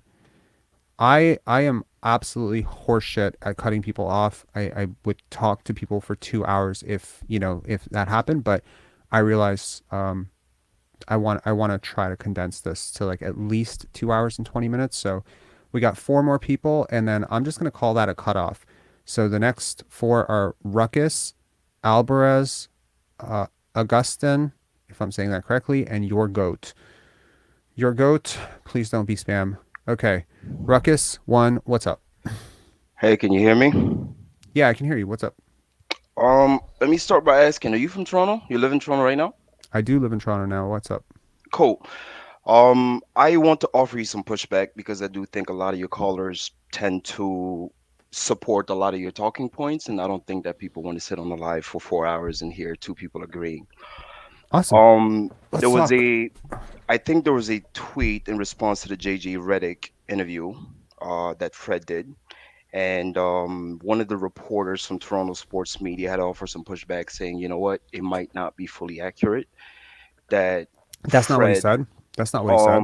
he said Fred had made a comment about the change of his role, and I think it was Oren, if I'm not Nope. It mistaken. was Louis Zatzman. Louis And Zatzman, that's the one. There you Zatz, go. do you know who Louis Zatzman is? Personally, no, but I hear him on the Raptors podcast from time to time. Okay, so just a little bit of background before we launch into what I'm assuming is going to be a bit of a debate here. Hmm. Zatzman is one of the top guys in the world in terms of basketball analytics, and I don't think I'm blowing smoke up his ass by saying that. And you could probably ask him yourself. He just did an article on Brook Lopez's impact on the Milwaukee Bucks for NBA.com. He's done work for 538. He's awesome. So when and he's a huge, huge Fred supporter, and I've been sort of critical of that before. So when Louis Zatzman fact checks Fred VanVleet, trust me, a part of me like cried because I was very happy to see that because he's right. He checked every single data point. He checked time of dribble, bringing up the court, time of possession, dribbles per possession. Every one of these stats that most casual fans, no offense, do not check. They'll just listen to Fred and say, "Oh yeah, I'm off ball," and they'll trust it. He's not. He's not off ball. So go ahead. Now that we have established what Louis Zatzman said and what Fred VanVleet said, complaining about the fact that he's struggling this year because he doesn't have a on-ball role, what is your issue with that tweet? If you have an issue with that tweet. My point was not necessarily about that tweet. That was kind of like the intro to what I was about to tell you next. Sure. What Lewis said was about 95% accurate. The only caveat is that Fred VanVleet's usage rate drops to 13% and some change when Scottie's in the lineup, along with the rest of the starters. Outside of that, most of his usage That is not is, true. you can check it. I'm looking at it right now. But, Sorry, and hold on. yeah, You're telling me that Fred VanVleet, when he shares the court with Scottie Barnes, has a 13% usage rate? no, not just Scottie Barnes, the starters. VanVleet, Trent, Anunoby, Siakam, and Scottie Barnes. That is not true. Okay. There's gonna be a timestamp to this, so Absolutely somebody's no. gonna be able to fact check Look, this. I And haven't checked that, but if you can, why don't you? Do you have access to can someone look, man? There's like 336 people here. Someone go fact check that. 13% is impossible. I'm you telling don't you, think so? it's I'm Are we looking at watching the it. same games? No, I'm not talking about games. You're talking about analytics. I'm looking at the numbers right now. But while somebody's fact checking, and you feel free to fact check, and we can sort of I have can't this right now because conversation. I can't go away No, of from this course, from this screen. I But understand. I would be shocked out of my mind based on what I have seen over like and look, usage is it comes down to do you know how usage is calculated? Any possession that ends into an assist, a shot attempt, or turnover. Okay, yeah. So you think that based on what you've seen from Fred VanVleet that he has the usage rate of a rim rolling center?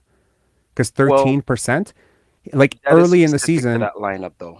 His pardon? usage goes up. That is specific to the starters. It changes How if many you minutes remove have some those of the other starters played starters. together total in the season? I'm assuming you're looking at some sort of data set. So, Yes, I am. They have played 168 minutes. That and is, do you think 168 minutes, which is effectively four, I'm talking 4 games mhm. worth of minutes, is indicative of a 30 plus game season? There is more to it. I agree with you. We can say small sample size, 4 games out of 30 something, perfectly fine. But I will say though that Scottie's numbers, all of them, go up when he plays with Van Fleet. That is his points per game. Well, rebounds doesn't really matter because he's a big guy. He can grab rebounds. His assists do go down. But what's interesting is his field goal percentage and his 3-point percentage, they both go up when playing with Van Fleet. This year in 2023, Scottie Barnes is averaging 12.6 points, 7.3 rebounds, and 5.6 assists, and he's shooting 39% field goal and 28% from the three when Fred VanVleet is not in the lineup, right? That's a 7 game sample size from all the games that Fred has missed.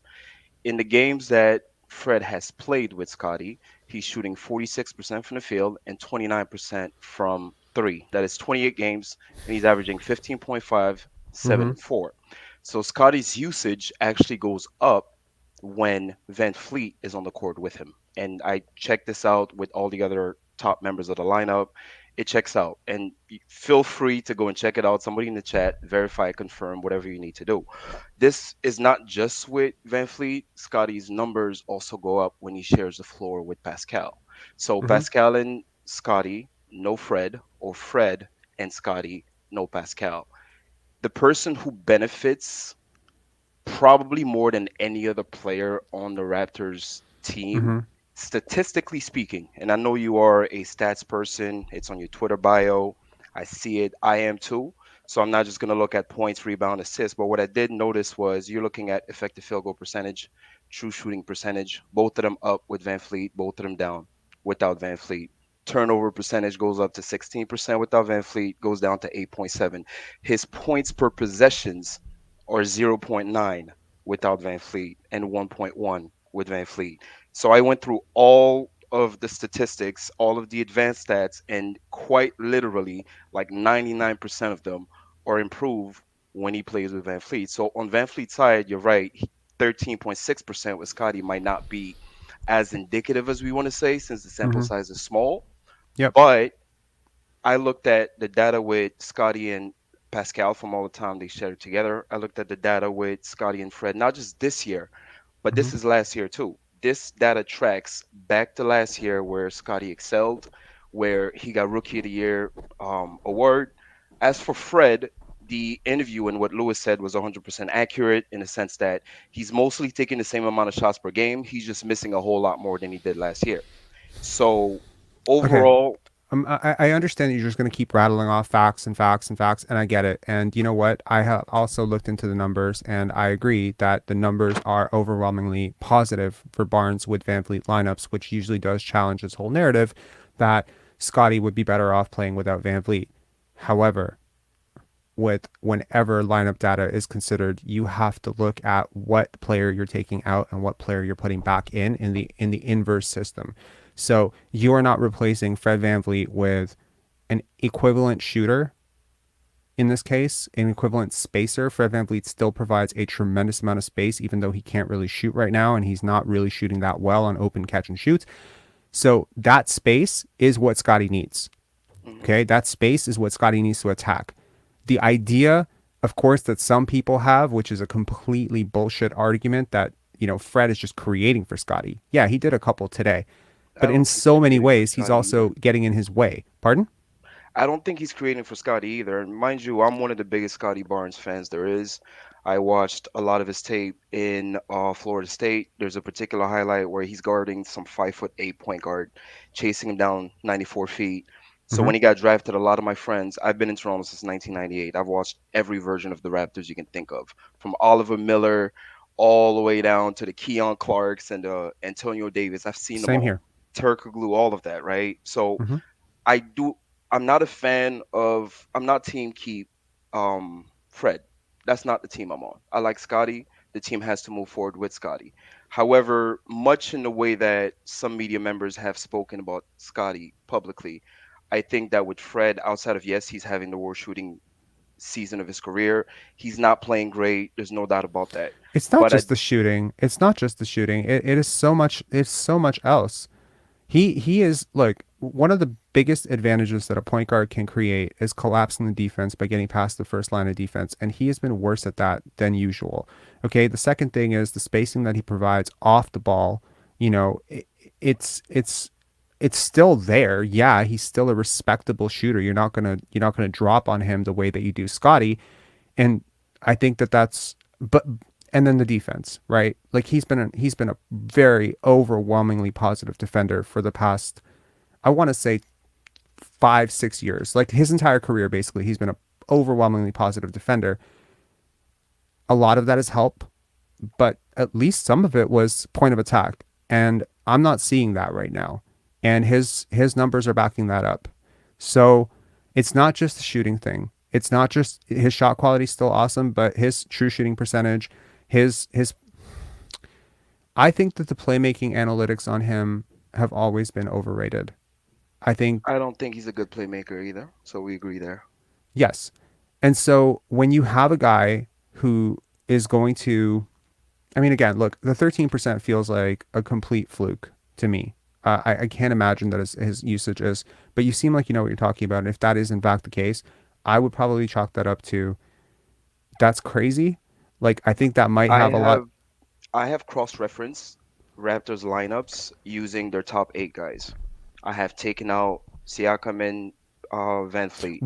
I have kept When them does both his in. usage go above 25%? Because in order for, It does without the two, but his advanced stats are absolute dog shit without Siakam and Van Fleet in the lineup.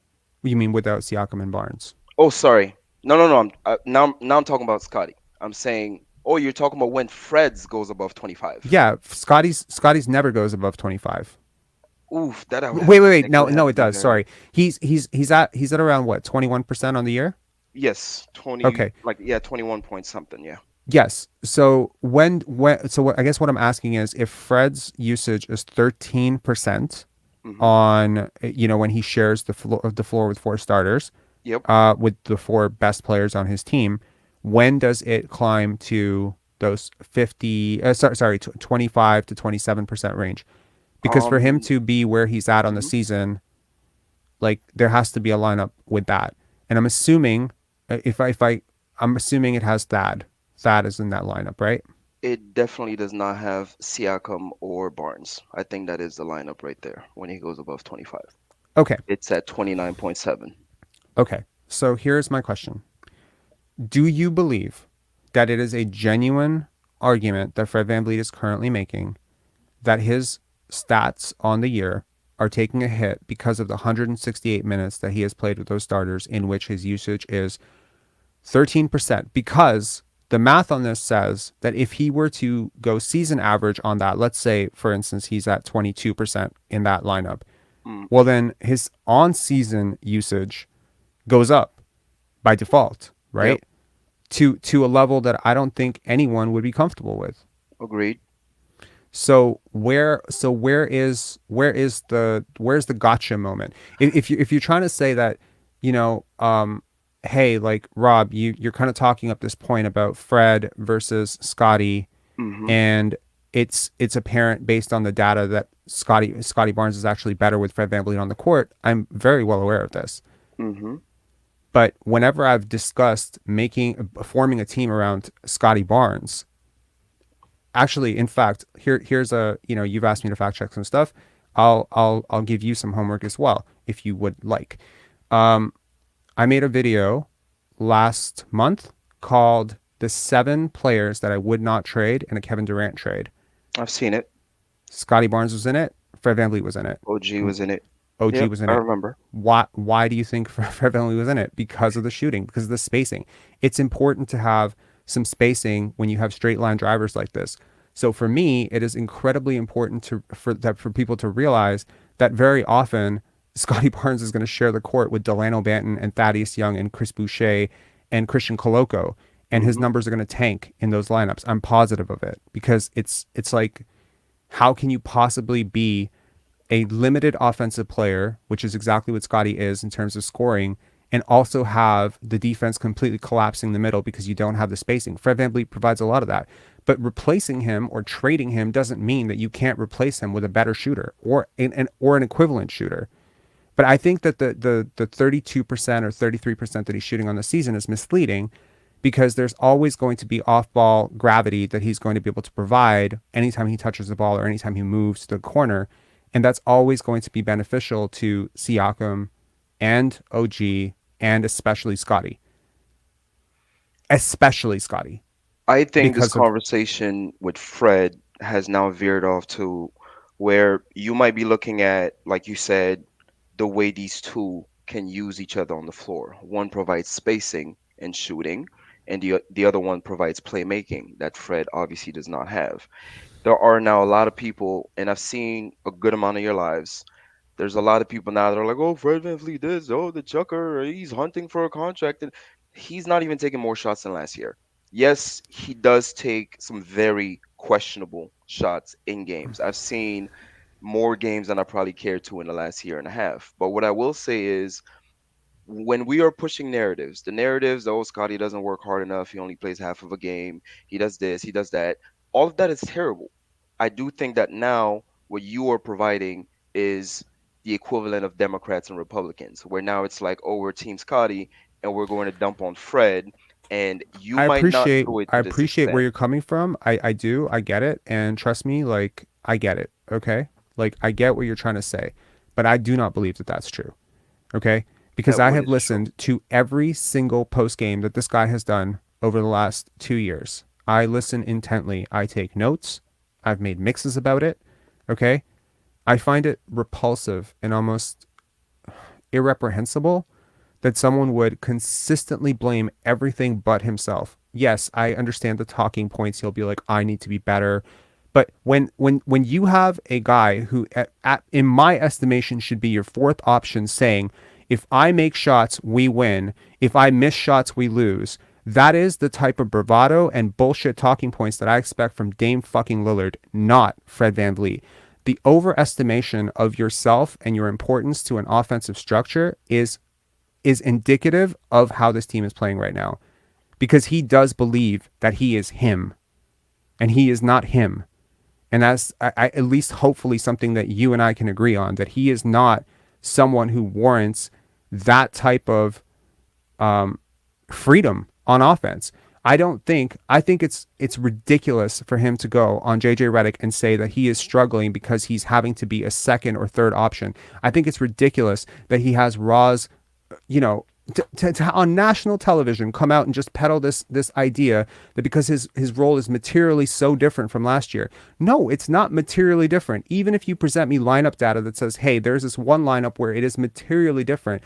Well, how much do you think that is being determined by how dog shit his shooting has been this year?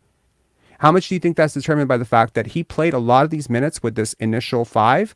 If you actually break it down, when he was accepting that initial off-ball role. Do you remember that? The first 11 to 12 games, I think, Hmm. before Siakam went out, Hmm. I didn't say shit about him. That entire time, he went 0 for 11. Was it against Philly that he went 0 for 11? The game in Toronto, Yeah, it was I 0 think. for 12. Someone Or tell you me in the talk? No, chat. that's probably Philly. That's probably the Philly one. I saw Yes, that one in person in Philadelphia. It was like 1 for 11 or 2 for 12 or something like that. perfect. I did not say shit about him after that game. And if I was trying to create some Democrats versus Republicans agenda, then someone going 0 for 12 or 0 for 11 is like jackpot. But I didn't do that because I believe that the shots that he took in that game were within the rhythm of the offense and that he was still agreeing to do what he said he was going to do, which is play off ball. You will recall last year when Pascal Siakam started the season injured. Fred VanVleet was asked in a pregame about how the team is going to survive without Pascal, and he said OG is our number one option. That lasted for about 4 games. OG struggled, as he would, as a very, I would say it's not unfair to say poor isolation scorer, emerging isolation scorer. I don't know. That's an Worst in the optimistic spin on NBA it. isolation Worst, scorer worst in the NBA isolation scorer. Okay, at the yes. time. Yeah. So to put it lightly, that whole OG's our first option thing did not last at all. And it shouldn't And have. Fred took over. Hmm. And once Fred took over, it was consistently 26%, 27%, 28%, 30% usage nights. Hmm. Okay? And he shot really well. And quite frankly, look at the strength of opponent on that one. I don't think that they were great opponents. A lot of those games were against absolute dog shit teams that were depleted, that weren't sending players over because of the vaccine and all that stuff. So putting up those massive numbers, I'm not taking all of it away. I'm not saying it's all a facade. I am saying, however, that is a very small sample size of overperforming And I do think that there were there were extenuating circumstances in play for him to play that well. And for him to just latch on to this 2 month, 2.5 month stretch in which he played like an all-star. And I'll give him credit. He did play like an all-star during that. And we won more games than we probably could have had he not played like that. So I'll give him credit for that. But you are not going to tell me that that 2.5 month shooting stretch, where I think at some point his 3-point shooting percentage was in the mid 40s, I don't think that that is indicative of the player that he has been for the past 6 to 7 years. And I think that when he goes on JJ Redick and says, "Okay, well, I'm struggling to adapt to this first, to the second or third, second or third option, or a second or third role," I think that's really disingenuous, because for much of his life he has been a fifth option, a sixth option, a seventh option, a third option.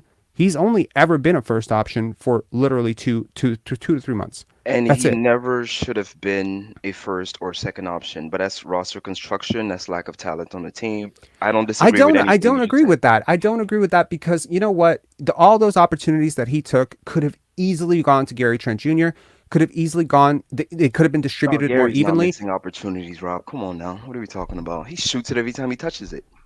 Okay, first of all, that's not true. And How secondly, many assists does he average a game?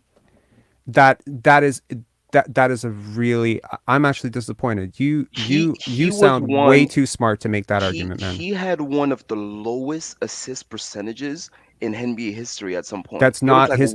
It's 1.2. not his role to do that. Look, I've been down on Gary Trent Jr. and I'm not down on him right now. I am up on him much more than I am on Fred VanVleet. And I will tell you that, there are certain guys that's their role. It's not their role to create. And you know what? Here's a fun stat. Check what percentage players shot on passes to the 3-point line from Gary Trent Jr. last year. I think you would be shocked. Listen, I'm not. This is not even a Gary Trent critique because I like him and I want to keep him on the team. That's neither here nor there. You are now participating in the counter politics of Toronto Raptors politics that involve Fred VanVleet, certain reporters, Doug Smith, whatever that other Let me guy's ask you a name is. question. He's You know one. way too much. Are you a reporter? No, What do you I'm do telling within you, the within the Toronto I space? watch I watch more basketball than almost anybody. I know Great. this information when I saw your profile. It was suggested to me on YouTube. I Hmm. saw initially the content and it was breaking down film. I'm a big film guy. I like video breakdowns. Thinking basketball, I think his name is Brad or something like that. Um, there was a guy during the championship run who used to do defensive breakdowns. I think his YouTube handle used to be Thinking Basketball. Anyways, his name is Brad. You can find him on Raptors Twitter somewhere. He was one of my favorite channels, but he hasn't done those videos in a really long time. The team hasn't been that good anyway. So, but I watch basketball. I don't participate in any of the media. I'm not a reporter. I'm not plugged in. I'm not connected. I have a good friend that is currently on a team that is probably going to get traded, and no, it's not Fred VanVleet. Um, it's Chris Boucher, but I don't have any. Why would you say that on this show? Now I got to take that out. All right, go ahead. My bad. I didn't know that meant anything. But, anyways, I don't have any inside information on anything. I've been around these guys. I've been to their parties that they be holding between players when it's some player's birthday, et cetera, et cetera. I do not know these people personally.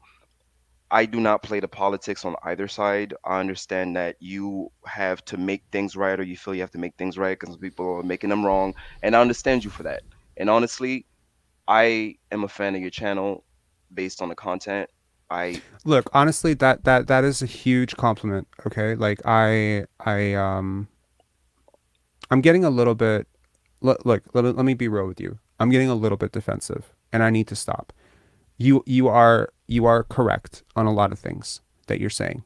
I also believe that you are not correct on everything you're saying, and I'm happy to have that discussion with you. And I think people in the comments are like, they love this call, so we can keep this going. And I apologize to everyone ahead of you, but if this is entertaining to people, let's have that conversation. of What I'm course, saying is that um what I'm trying to say is that I don't believe that I'm playing politics, but I do believe that I have played into the game. I've actually mentioned it in community posts that I'm having. I think I've mentioned it. Definitely, I've mentioned it in Instagram private messages to You someone. participated a Where, little bit, Rob. Come pardon? on. I want you. You've participated. I've watched you make a post. It was the Fred VanVleet MVP vote from the NBA Finals, Yeah, Finals that MVP. was not my highest And you moment. And called honestly, certain I people was look, clowns, but then you had a pleasant conversation with them. That was politics. pardon? You had made a comment about Toronto Raptors media being clowns. Sure, And I I think did. the next day you had a conversation with Blake Murphy that was Hmm. certainly a lot more peaceful and less, I guess, aggressive than what your post would have been. To me, that is politics. And you can call it what you want, and No, I it's respect it. no, no, no, no, no, no, no. You're not. Look. First of all, we're not going to play the gaslighting game. You're not going to tell me I'm what I'm doing and gaslighting then you. not. No, no, no. Don't do that. Don't do that. We've been That's what cool you're so saying. far. So Okay. no, no, no, no, no. Ruckus. I'm not telling you who you are. You're not going to Right. tell me who I am. I know who I am. We're going to talk about facts. Okay. Here's what happened. I called out Blake because I was really heated. I apologized for doing that, by the way. I had had the morning from fucking hell. That morning I woke up and this I probably shouldn't even say this. That morning I woke up and I had a client who had screwed me out of an edit, and they had just I hadn't gotten the contract signed, and they fucked me over for almost $1,000 and basically said, "Go fuck yourself, sue me." And that's what I woke up to. Then I decided to brush my teeth, whatever. I turned on this thing. I had been so vexed with so many members of the Toronto media up until that point, based on all the talking points of Scottie Barnes, which I felt were really unfair and were really negatively impacting him to the point where I'm now seeing LA Clippers broadcasts calling him out for his work ethic, which is a completely horseshit thing that we can fact check to hell, and we will talk about it tomorrow with his trainer. Hmm. But to see that, and then Blake was unfortunately the spark. It set it off. It was like, I can't believe he's bringing up this bullshit Otis Thorpe thing. Sorry, David Thorpe thing. I know he knows better than this. And the wording, the verbiage of it pissed me off. And I went to Twitter, and you know what? I had a bad moment. I don't want to be a person who's calling people out, but don't call it what it's not. Don't call it political. It was emotional. It was Okay. immature. It was stupid. It was whatever you want to call it, but don't call it political, So because you're going to let's try to say, put that label on me. I'm not playing politics, bro. I'll change the verbiage then. I prefer basketball related content, and you happen to make a lot of good basketball related content. The video breakdowns, etc. Early, the What is Scotty this? Bar. This is taking. You know what this is taking the tone of? This is taking the tone of John Stewart on Crossfire. I I am don't not get the Tucker Carlson, my reference. friend. I don't You get the reference. I am telling John you, Stewart went on CNN and he accused them of not asking hard hitting questions. And basically accusing Tucker Carlson of, whatever. Look, I understand what you're doing. I'm going to assume it's from a good place, so I'm going to give you the courtesy of just saying like, hey, you're a smart person. You're saying that you're a follower of the I channel. You think you're want the channel interrupting to be me from saying just that, though. I'm giving you a compliment and you're taking it otherwise, which is weird. I said I'm a fan of your basketball content. You make content that also includes non-video breakdown, player performance related in-game Mhm. content, Sure. which is not necessarily my bag. I'm not into knowing what Blake Murphy said or what William Lou said or any of that stuff. I don't care. I like hoop. I only care about the product on the floor. I don't care about anything that he say, she say, whatever. I understand you're doing your due diligence. You feel you got to do this. Hey, brother, do what you got to do. I'm saying the content is great. I felt like a lot of people when they call in and say, "Oh, Rob, we love your stuff. You're amazing." Da, da, da, da, da. And also tell your listeners the whole Pascal Siakam slander thing has definitely gone too far. Okay, like we're not gonna say he's Kevin Durant or Luka Doncic, but I do think that now, and the reason why I say that this is important. Again, you speak on narratives and how people have labeled Scottie Barnes. I've seen people label Siakam the spinning whatever, Mr. Spin Boy, Spinner Boy, Beyblade, etc., etc. That's been a Excuse me, they thing. call them spin cycle, and we didn't start that. Matt Devlin did. So, Listen, I'm not even saying who started it. I'm just saying that there was a label on him when he failed in the bubble. And people had started to sort of throw these things around and these labels around. And That's as got a nothing to. I'm gonna take a page out of Blake's I'm book not on even that, buddy. talking. I wasn't around I'm back not then. saying it's you though. You're not hearing me out. I said there was. I didn't say you did. I said there was. Uh huh. Till now, if there's a Pascal Siakam post by a big NBA channel, you go into the comments, you are going to see Spin Boy, Beyblade, this and that and that. It's been a thing. It's spread out. I don't know who Honestly, started it. I'm just you saying want the it. truth? I have never heard the Beyblade thing in my life. Not Then once, I not ever. search it on YouTube, I Pascal Siakam, Beyblade. You'll see it. It's there. what value does that add to my life? What is It's What is Beyblade? that is neither here nor there. My point is this. As a Raptors fan, the biggest signing the Raptors have ever made in my fandom since 1998, Damon Stoudemire, number 20 jersey days, was Hito Turkoglu. And I'm not saying biggest by talent. I'm saying biggest as the organization. I think it was Colangelo used to run the team at the time. Thought that Turkoglu coming off of the Magic days was going to bring some of that magic into Toronto, but he was completely washed. He was He not washed. okay, he didn't perform. I don't know. I knew about that signing 4 months before it happened. They met up with him and they orchestrated it, and they're very lucky they didn't get a tampering charge for it. And they were very excited about bringing him because they were the original Vision 6'9", 7 foot. Do you remember the starting? What was it? Oh Are my you God, talking Garbajosa days and no. Bargnani? It was Bargnani, Turkoglu, and Chris Bosch? Bosh. Yeah. You see how big that front court is? Yeah.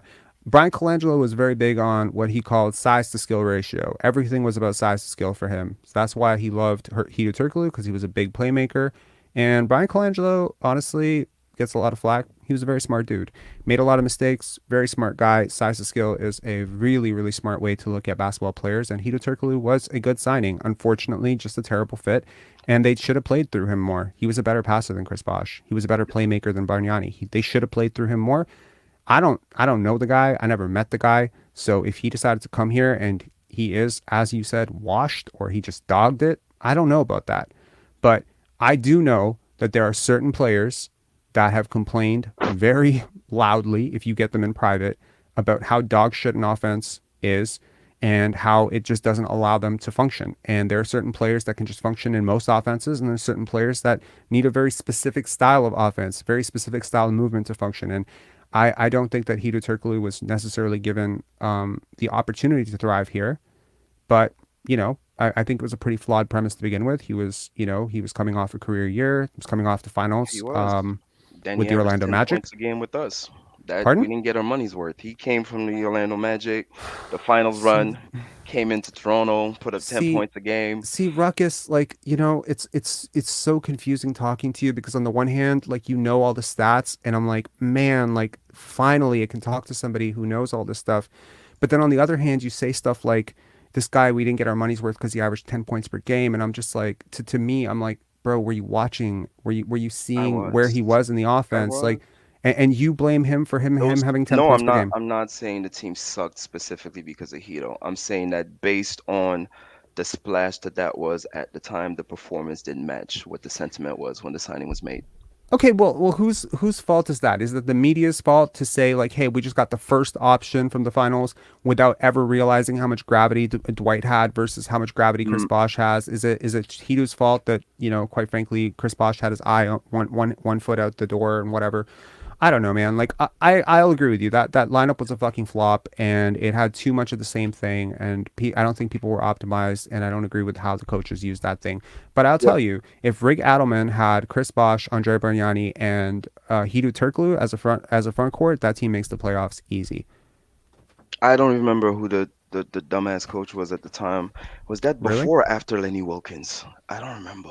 That But was well after Lenny Wilkins. I thought you after said you Lenny, watched every single game since 1998. doesn't mean I can call out a coach by name immediately. Like I don't know. We've had a lot of man No, coach. You're no, we're not talking 1 year. You're talking 4, 5 years. You Right. realize in 2004 we had Kevin O'Neal, right? Oh my God, that And then guy. after that, we had who? Jay Triano. Jay Triano, Okay. And then we Sam had Sam Mitchell came. Mitchell. And then we Yo, had Dwayne Casey. And then yo, and and now we then Nick have Mr. Nurse. Nick Nurse. Yeah. So I mean, the truth is, you're talking 2 coaches ago. So that's why I'm a little, or 2 or 3 coaches ago. He played, if I'm not mistaken, under Jay Triano. So Yeah. My point was not even to bag on Hito because I thought he was amazing on Orlando, just not so much on the Raptors.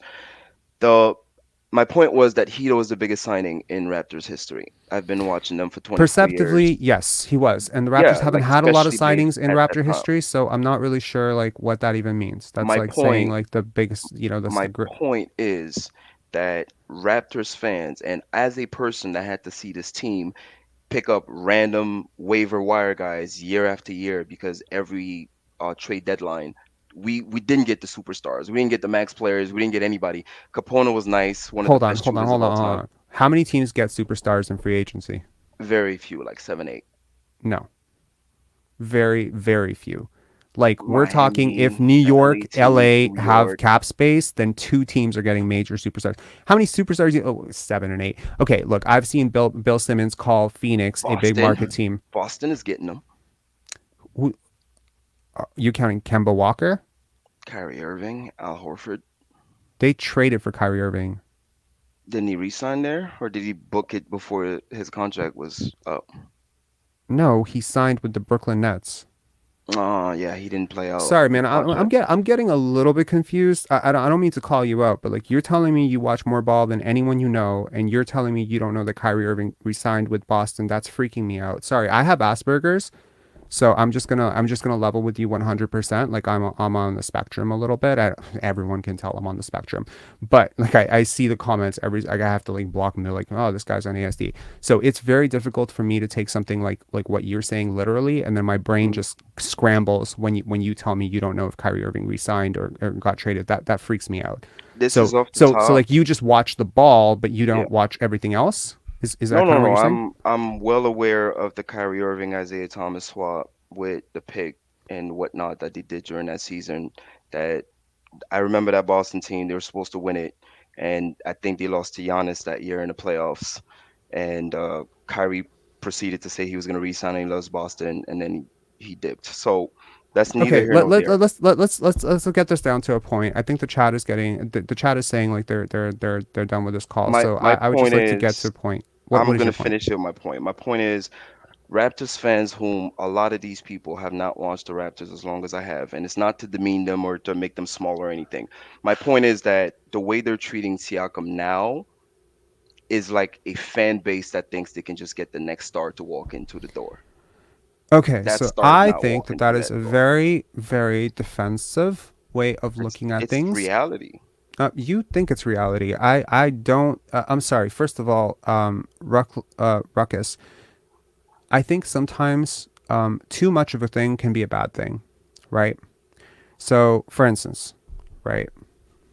Let's say you went to China to scout basketball players in 1978, 1979, 1980, 1981, 19. Let's say you went every single year of your fucking life until the year of 1998, 1999. You might be really frustrated that you never find an NBA prospect in China. Mm, So you might actually be fatigued of ever going to China. My point here is at some point you were going to find Yao Ming. You were going to discover a 16-year-old Yao Ming. But if you're already exhausted from the 18 years of buildup, you start to associate the past with the present and the future, and you don't necessarily draw the divides at the correct places. I'm not trying to get overly philosophical here, but the Toronto Raptors' history should not be used against them for what they are presently. The Toronto Raptors today were a serious place that 2 to 3 superstars have considered signing.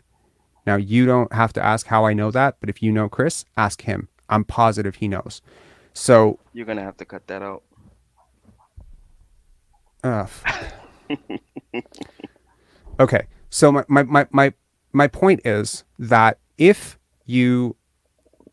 you're going to judge this team today with Masai, Bobby, stability, championship, Mm, emerging star, look, the presence of Scottie, his connections around the league, how well liked he is by younger players. Look, Evan Mobley is going to be a free agent someday. Jalen Green's going to be a free agent. Cade's going to be a free agent. Moses is going to be a free agent. Guess what? These guys all came up together, all of them.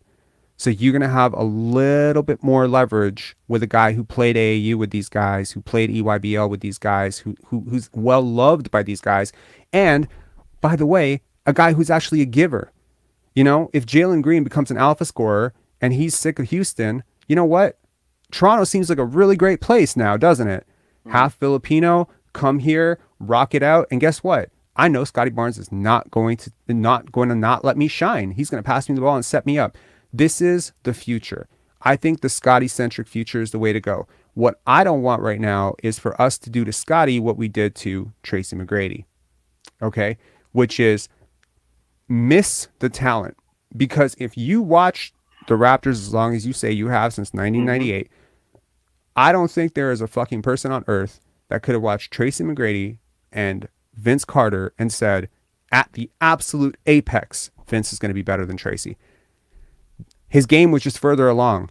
I would watch Tracy go up to the freaking free throw line and in transition and pull up and airball a shot or miss a shot. His shot wasn't coming along fast enough. He wasn't getting enough minutes. Butch Carter had all sorts of issues about playing him because of his body. He wasn't strong enough, etc. Vince was older. He came in. He knocked the park out. But his playmaking, his passing, the way he saw the court was better than Vince, in my opinion. Vince wasn't bad. Tracy was next level. His defensive potential was... Pardon? He had a way higher peak than Vince, that's for sure. Absolutely. And that peak was projectable. I think he could have seen it. And we didn't see it. Instead, we relegated him to the bench. We had him starting behind, we had him on the bench behind Doug Christie. And you have this guy. And Del Curry. And Del Curry. And look, like, I mean, you can call it, slow progression or whatever, but this guy obviously proved to you the very next year he was ready for that role. And so what I'm saying is these guys don't come along every now and again. Now, I am sick and tired. Now you're saying, okay, again, you're talking Raptors past. Raptors haven't had a free agent. Don't be so quick to sour on Pascal Siakam. You might not get someone as good as this guy again. Okay, that's your talking point. Let me give you not my point. I was just saying that the fans sound like spoiled brats the way they talk on Pascal as if he actually sucks. You know what? I am fucking proud as hell of this fan base for having the confidence for the first goddamn time. What did Masai say in 2013? Fuck Brooklyn. What did he say in 2015? Believe in yourself. Believe in this city. Okay. Yep. I am the founder of the Pendance Film Festival. It is a winter film festival in Toronto. I am not from Toronto originally. I am American, and I love this place. I love it with all my heart, and I always thought I would go back to the States, and I haven't, because I fell in love with this place, and I think that there's a lot to love about this country and this city specifically.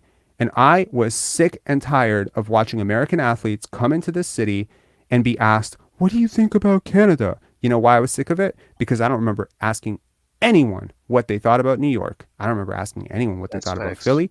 So I've been to Philly. That city's a shithole. Been to New York too. New York's a little nice, but Toronto's a lot nicer than New York. I don't think, first of all, I don't think Philly's a shithole, and I don't think Detroit's a shithole. And you know what? I'm from the States. Been to both of those places. Respectfully, not shithole, but Toronto's better than both those cities is what I mean. They're not shitholes, but Toronto's better. I appreciate where you're coming from, but you are approaching this from a Canadian perspective, aren't you? Of course. Okay, well, I'm not.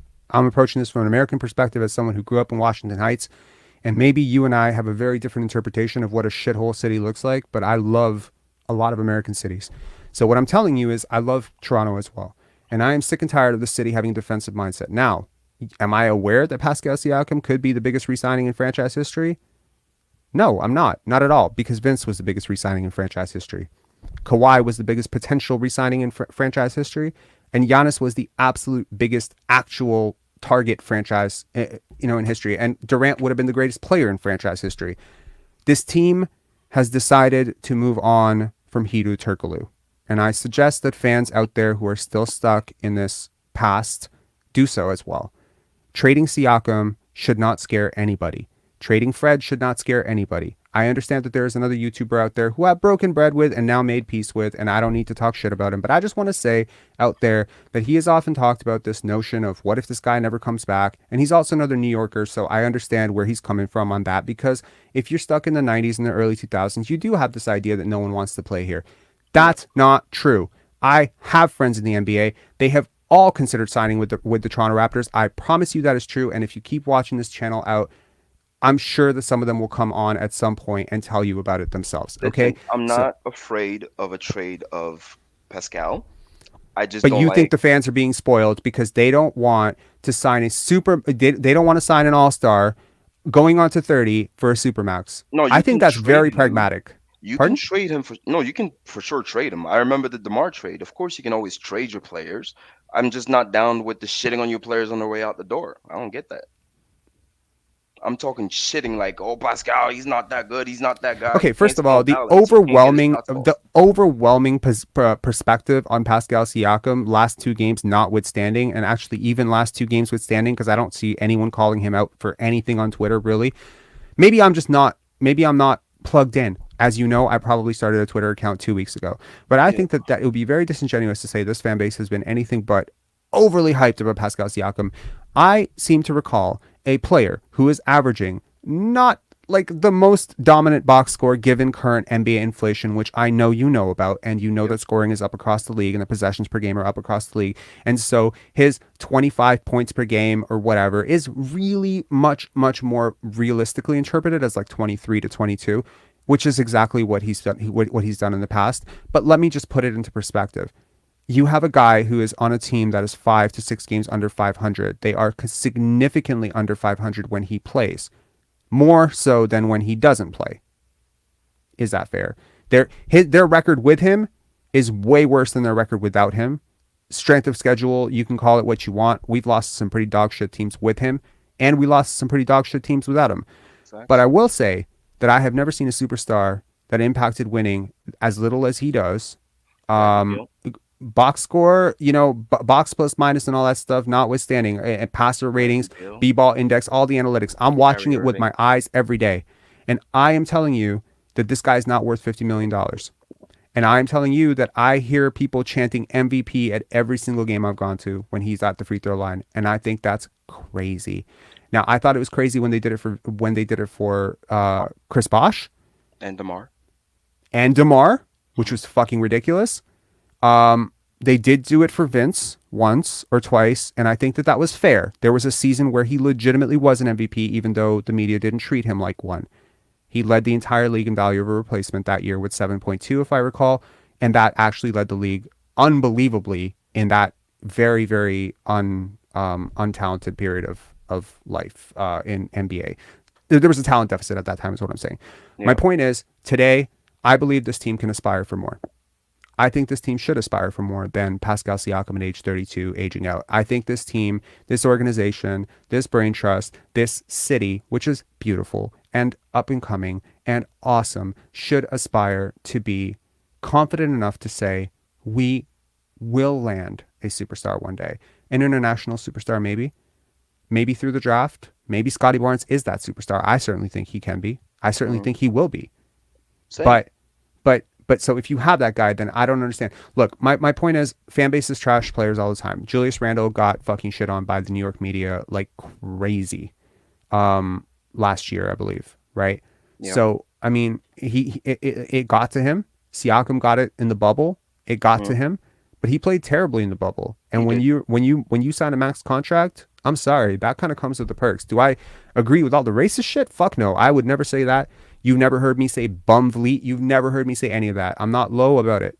But when you come here and you tell me that I'm carrying a political agenda and that I'm influencing the fan base, yes, I understand that a lot of people have for 2 years now, been telling me that I'm turning the fan base against Fred. And, 2 years ago, it just sounded really stupid because I was just some guy on a message board. And now, I'm talking to Blake Murphy, I'm bringing Scotty's trainer on, and now it seems like, oh shit, like he really did. I'm not turning anybody against anybody. What I want is fair. I want fairness. If you're not going to talk about, I watched a broadcast today where they talked about Scottie Barnes as their star player was 2 for 11 at one point. Couldn't score, couldn't do anything, was turning the ball over like a crazy person, was just flailing about, getting to the line. Why am I not hearing about Pascal Siakam? Is he above criticism? That's crazy to me. What culture? You watch this team since 1998. You remember Terrence Ross getting dogged as a rookie or a second-year player for being dog shit? I don't remember it. I don't remember one time hearing, oh, Terrence Ross. I don't remember hearing an entire game where Terrence Ross was the subject of conversation about how he's not living up to expectations. He was a lottery pick. I remember Rafael Arujo, one of the worst lottery picks in NBA history, right?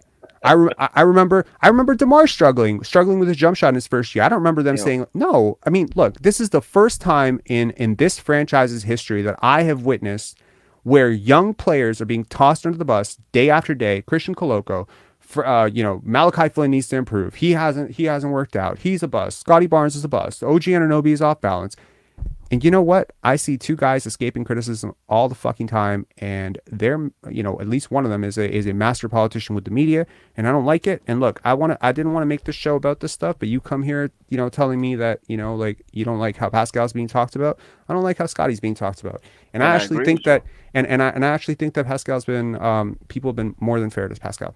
I think they've hyped him up to hell. They talked about him as all NBA. They talked about, and he very well should be and probably could be if the team can improve their record. They've talked about him as a potential top 5 player. They have referred to him time and time again, irresponsibly, may I add, as an MVP candidate. They put up a fucking graphic on the television of 8 actual MVP candidates who, if you actually understand ball, you understand are a completely different wavelength than Pascal Siakam.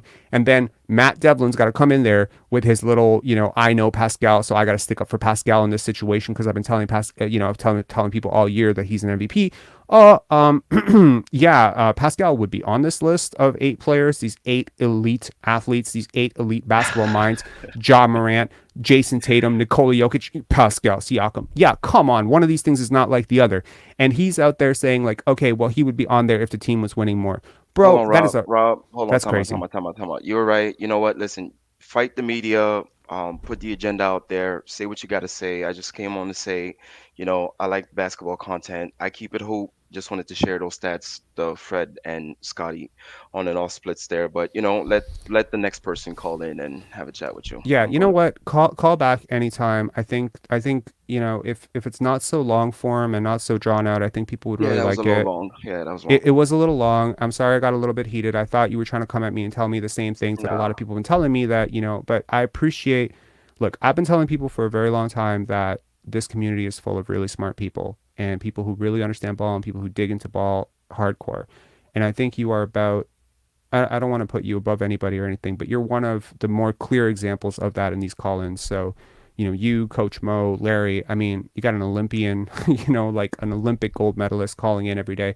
I think the people in this community should be very proud of what this community is. And I, myself, if you are saying that I can be better, trust me, I know that. I will try.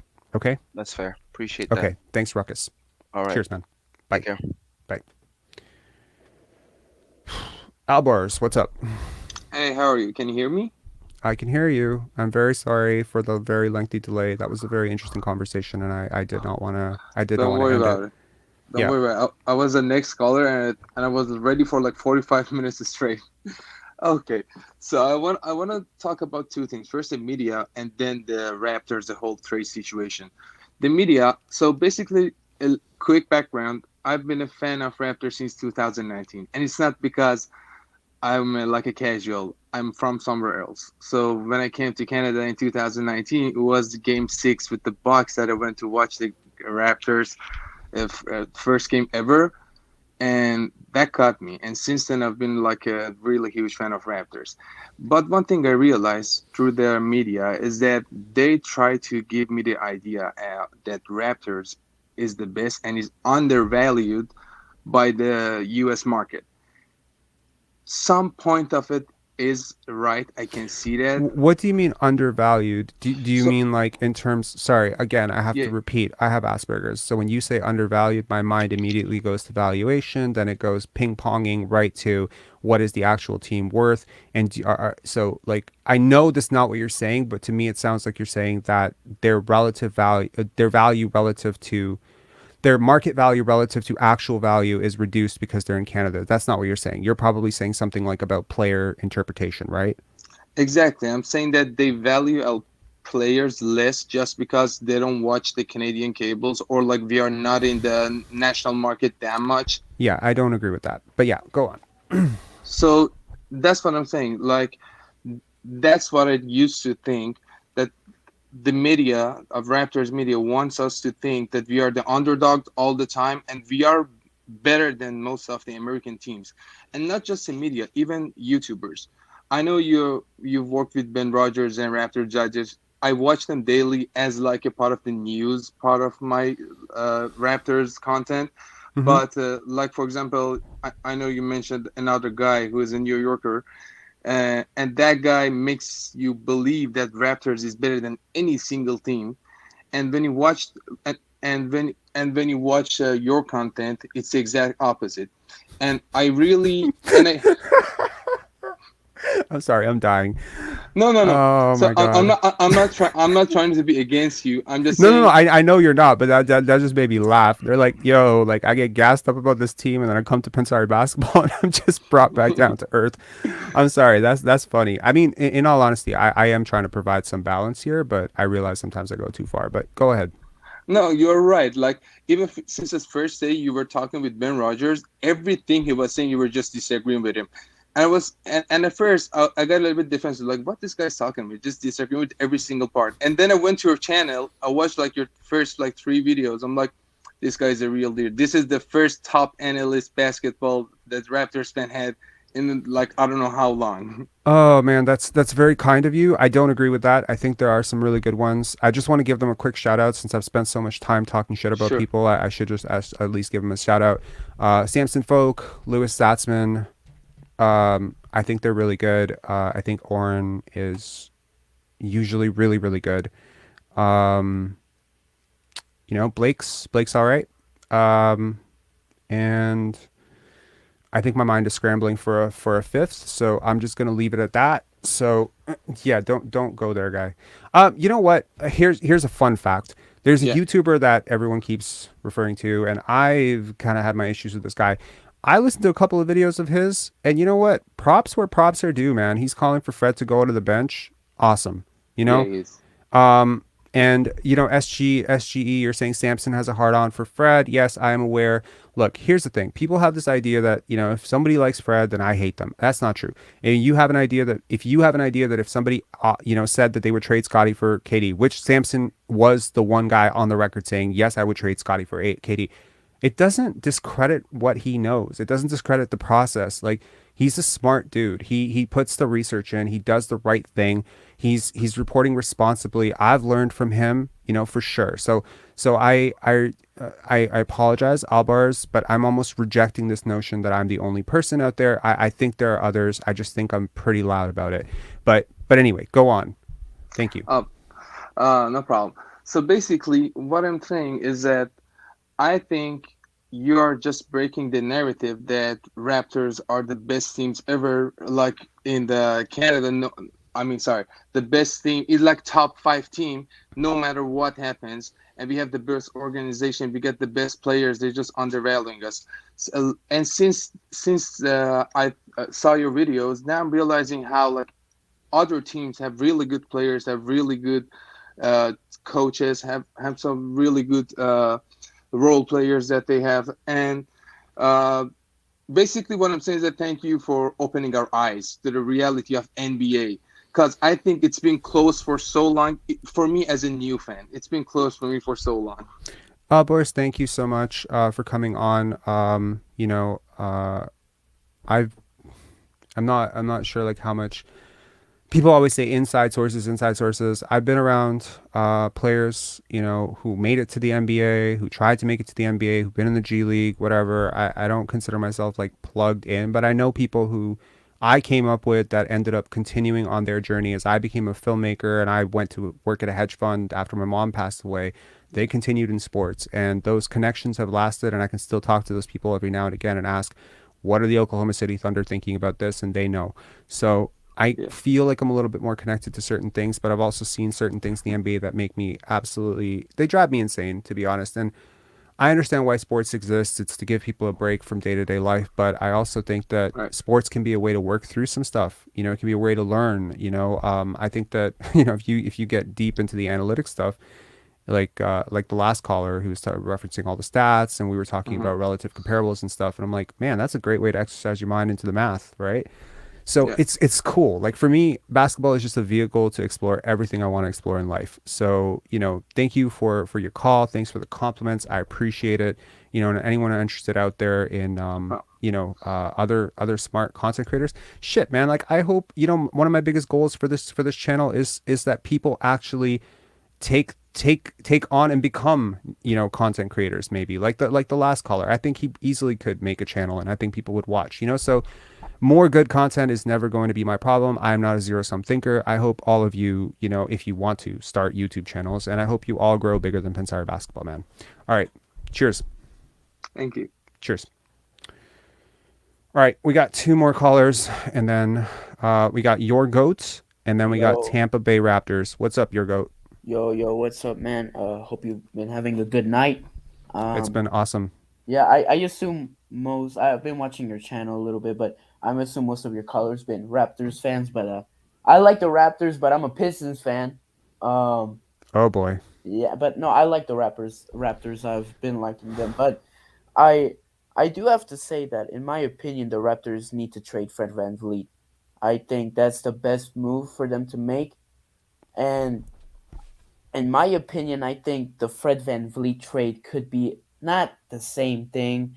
I just feel like it could be similar to when Rudy Gay was traded in terms of an all star being traded for basically nothing and allowing pieces Okay, like well, first of all, Rudy wasn't an all-star. Just to make sure that we don't spread misinformation. Rudy was never an all-star. If I recall correctly, I know that he was a fringe all-star one year, but he I don't think he ever made an all-star team. Can anyone fact check that, please? I get what you're saying. I've actually made that parallel myself before. That less is more sometimes, and that maybe if you get a little bit of movement shooting and a little less ball dominance back in a trade for Fred VanVleet or even Pascal Siakam, that maybe you kickstart an accidental resurgence. So I see what you're saying, and yeah, trust me, I wouldn't lose sleep if they traded Fred at all. yeah. And the other thing is, I think while when you trade Fred, I think that'll allow the team to find its true leader. And I want to hear your opinion on this. Do you think the Toronto Raptors has a true leader on the court? Yeah, I think Scottie Barnes is a leader, man. Like I really Hmm. do. I've watched this guy for 4 years. I think that he has always struck me as a leader. He's not a follower. That much I'll tell you. He may have been a secondary scorer. He may be in a tertiary scorer. I know at Montverde, he's never been an alpha scorer. But just because you're not an alpha scorer doesn't mean you're not a leader. I think he has leadership qualities. He calls out dudes all the time. And Hmm. I don't know if we're gonna get into that in the conversation tomorrow with Brian, but actually we will definitely get into that conversation. We're gonna get into that conversation tomorrow with Yeah. Brian. But like, when I say like he'll call guys out, it's like if you're doing something wrong on the court, he'd be like the first person to tell you in practice, you're not doing this right. This is how you got to do it. You got to move, whatever. When Fred misses him or Pascal misses him, wide open, he's gonna like calmly, nicely, sometimes not so nicely, go up to them and be like, "Yo, next time, see me." Right? Hmm. That to me is leadership. When things are not going right, if something's wrong, he's going to be very moody and pouty about it because he sees the way that it goes. Leaders always do that. Leaders Yeah. disrupt. That's It's important. yeah. He's not a follower, so Hmm. he's not about to follow anybody. He'll allow others to ascend, just like Lowry did. Lowry allowed Kawhi to come in, and he changed his style of play. He allowed DeMar to become a go-to scorer. He allowed OG to take on a bigger role. It doesn't mean Lowry wasn't the leader. Sometimes being a leader just means stepping back. So I definitely think Scottie will be the leader. Yeah, I like Scotty's game a lot. Hmm. As a Pistons fan, I kind of now feel like, man, we should have taken Scotty instead of Cade sometimes because I mean, Yo, don't let Pistons Nation hear you say that, bro. Like I made a video, Cade versus Scotty, and look, I'll be straight. Like I thought Cade was going to be a hell of a lot better than he's been for you guys. Like for real, Mhm. I did. But I saw him in Summer League live. Like I saw him, and it was like him and Killian in the first Summer League game that you guys had. Oh, And I gotta tell you, I've never been out on a prospect faster than that one Summer League game. And people are thinking like the dude sitting next to me, he works for the Ringer. He's just like, "Are you insane? You're out on him after one Summer League game?" And I'm like, "Bro, I've been lied to. He's not 6'8". That changed everything for me because he doesn't have yeah, the athleticism and the speed and the burst and the handle. Like I mean, his handle is smooth and stuff. yeah. But what have your thoughts been on Cade versus Scotty? I'm curious So in my personal opinion, I like Cade's mid-range game. I like for sure. him getting inside. He His has a three, bag, like it's yeah, smooth. It's fun to watch. yeah. He needs to improve on the 3-point line, but of course that's something in when you're a rookie, you're not always great at it. He can improve on the defensive side, in my opinion. He needs to improve on that. Sometimes he allows more stronger guards to just post him up and absolutely expose him on the post. I don't think he's a bad defender. He's a kind of mid defender, in my opinion, which he can improve on. And He'll get there. He's not yeah, quite Suggs, right? Suggs is it's a really good defender, and I think Scottie has potential to be upper tier defender. Then in that draft class, you got Evan Mobley and Herb Jones, and those are like, next level defenders. But yeah, look, I think the Cade versus Scottie thing is a little bit funny because Cade and Scottie are boys, right? They go back away. They go back a ways, and it always kind of bothered me when I was watching Montverde to see Cade as like the de facto point guard, even though I sort of understood as Scottie's handle was a little bit shakier back then. It wasn't like as evolved, and Cade just had this incredible package. But I sometimes like to look at a prospect because at any time you're drafting a guy and you're saying this guy's your number one pick, this guy's your number two pick, to me it's like you're drafting these dudes on a line, like a trajectory, and you're trying to see like too many scouts. They look at a player where they are today, and they're like that guy today, 19 years old, and I'm like, yeah, but where were they when they were 16, 15, and how is this growing? And to me, Cade has been very similar since he was 18, like very similar, like him. yeah. Him at Montverde, him at Oklahoma, him for the Pistons. But, it But would be that's interesting to see him on a better team. but that's the thing about the Pistons that has kept on worrying me about getting drafts or getting young players is our development absolutely sucks. You know that And you guys got Casey, eh? yeah, we got Casey in, but I don't like him at all. yeah, I I mean you don't think look he's a at great coach. But yeah, he's one of those, do the work, accountability, rah rah, pound the rock bullshit type of coaches, right? I When you don't guys are think he's good ready with to win, you'll fire him for sure. yeah, I don't think he's particularly good with rebuilding teams such as like the Pistons right now because I mean maybe in the Toronto Raptors he was good, but with us he I mean, hasn't been good at all. I think it's hard to say, right? But like, I mean, who guys would have been under different coaches, but he was pretty much there through Jonas's involvement. He was there through DeMar, right? He was really like I don't know. It's hard to say. Yeah. Look, DeMar was one of my favorite prospects coming out of Compton, and when he went to USC, I loved him. So I wasn't surprised to see him become like a really good player. I like DeMar, but the thing is, DeMar would always destroy the Pistons, whether it's dunking on everyone. Bro, oh Yeah, my for god, real. But no, you guys did get 6 straight wins against us, didn't you? yeah, but before that, there was like I remember like it was like 5 seconds left, and DeMar DeRozan like destroyed Anthony Tolliver, dunked on him, and that guaranteed the win. I That remember that. Yo, if this was a bigger show and I actually had people like doing video production for me, we'd flash that dunk right on the screen for you right man, now. That was a hurt great me, dunk. man. That hurt me because man, like the Raptors before always used to beat the Pistons before we went on that 6 game winning streak. Yeah. And like I like the Raptors, I always have, but I would get so mad because I'm like, man, you just can't beat them, not even at home or anything. But back to the Cade conversation. As I said, it worries me with the Pistons' development. I mean, we look at Sekou Demboya, Killian Hayes right now. We look at past prospects like Stanley Killian was playing Johnson, all right for a bit. but Is he he's still so playing all right? inconsistent. He's so inconsistent. I think tonight he had like 5 points or whatever. Yeah. Well, Scottie Barnes didn't crack 10. Yeah. Look, I think there's levels to this, and I think Cade will be fine. Personally, I don't see a future MVP. I don't see Luka. I don't see any of that stuff. I see Like an 18 point scorer guy with like 6 assists, maybe 5, 6. The way scoring's going in the league right now, he's gonna crack 20 easy, Yeah. easy. What would the percentages look like? I think his shot looks okay. Like it's not Ray Allen and Allen Houston, but it's good. It's good enough. I mean, if I have faith that Scottie can get up to a 37% 3-point shooter, then I'm pretty positive that Cade can do the same. The only difference between Cade and Scottie for me, apart from the advanced bag for Cade and what I think, I don't know Cade personally at all. Like I've never met him, so I don't want to talk about his work ethic. I'm sure he's fine. I'm sure that he works really hard because he became the number one pick for a reason. But I know Scottie's work ethic, and his work ethic is next level craziness. So that's where I think, one of the biggest gaps, second gap, obviously size, third gap, defense, right? Defensive versatility. because if Cade really was 6'8", like he really was 6'8", like he was that guy, like that they were projecting him out to be, or if he had like the body and strength of Luka, like this is probably a different proposition. But he's not really that guy. I've seen him like up close, like 6'5" ish, 6'6" ish. He kind of, I saw that was when I was out on him on summer league, because I saw him standing next to Killian Hayes and I couldn't tell him apart from the Yeah. back. I was like, wait, what?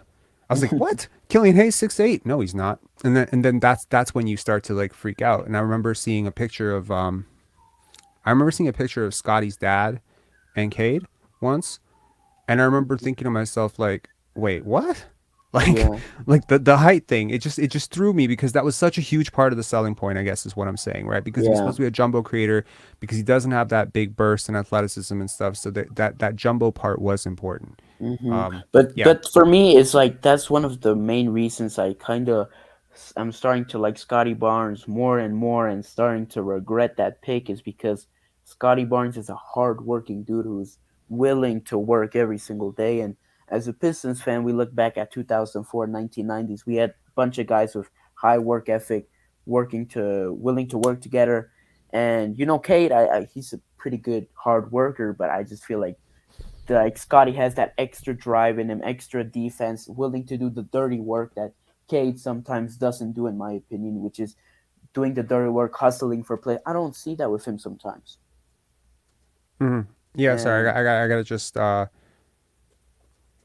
yeah, it's fine. But yeah, as I was saying, like that's one thing I need to see from him is hustling, doing this type of stuff, and that's the one thing I see from Scottie Barnes, which I really like. And I'm like, man, the Raptors, they beat Yeah. us once again with something. So Yeah. All right, man. Thanks a lot for calling in. I really appreciate it. And I don't know if you caught it earlier, but I said I do love Detroit. I actually do. I'm not appreciate pandering to you. I've been to Detroit, and I I'm love. hey, I'm not born in Detroit. I'm born in Mexico. Awesome. So I'm a Pistons fan from Mexico. But hey, appreciate you for letting me on your show. Have a great night. We'll Cheers. continue to tune in, man. All right. Thanks a lot, your goat. All right. Appreciate it. Good night. Good night. All right. That's funny, because I have made a lot of enemies in Detroit talking all that shit about Cade versus Scottie, and I was just pissed off because they kept saying that Scottie isn't a rookie of the year because of Cade. And I don't know if you know this, but I was a very big advocate for Scottie winning rookie of the year for most of the year last year. Ha ha. Yeah. Phoenix play. Why the Pistons as an international fan? That's hilarious. I don't know, man. Tampa Bay Raptors, it says devices not connected. You are the last caller, but it says your devices are not connected unless you attach a mic or some audio device. I can't actually connect you. So yeah, they said they will need to connect their mic camera before you can add them to your stream. So just go to settings and connect it. I've been seeing you all over Twitter, so I'm interested to hear what you have to say. Anyway, to wrap this up, I guess, and okay, here we go. Tampa Bay Raptors, what up? Hey, what's going on, man? Not too much. How are you doing? Good. Listen, man, congratulations on the show. It's Thank great you. to listen thanks, to you, thanks man. for waiting. Thanks for waiting. No, it's all good, man. I enjoy listening more than talking. And, I was just going to say two things. You don't have to justify yourself or defending yourself if somebody trying to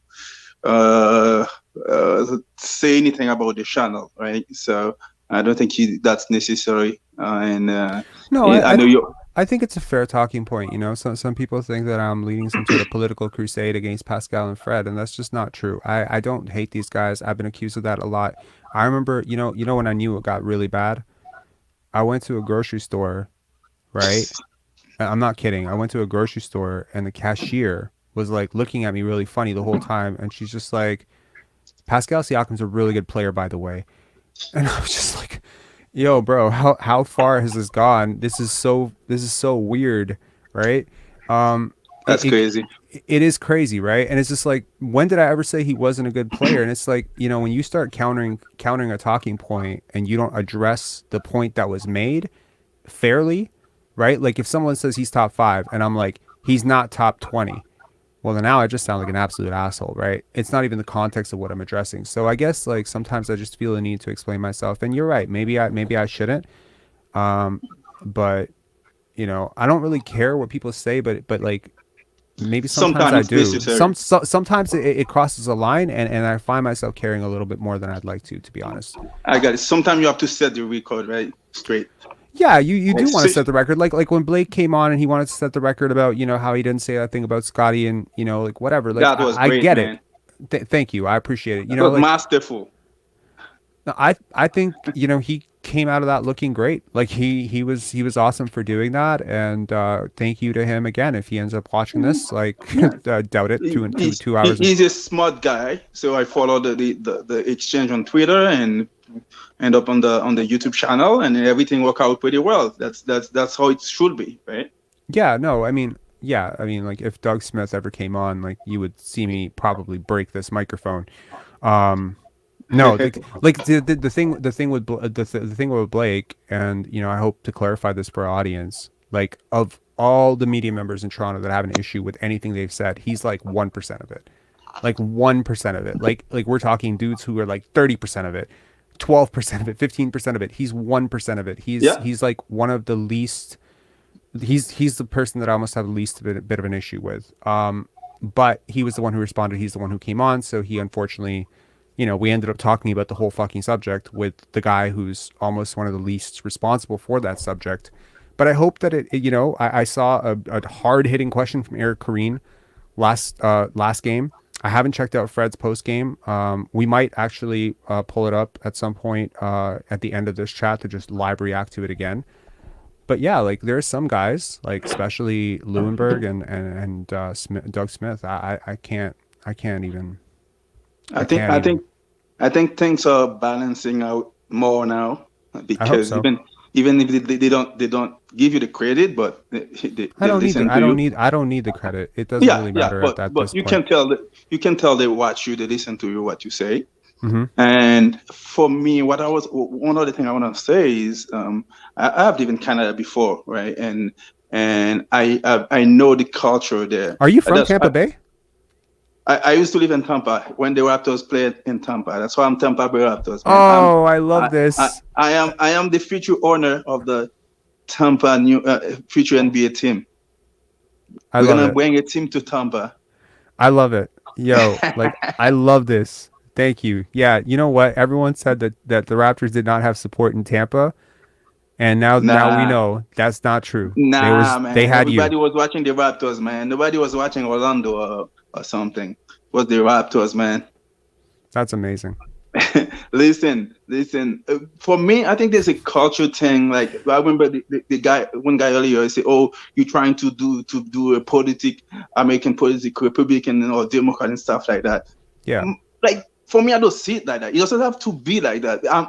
For me, when I was in Canada, I'm not from here or from Canada, but I live in both countries.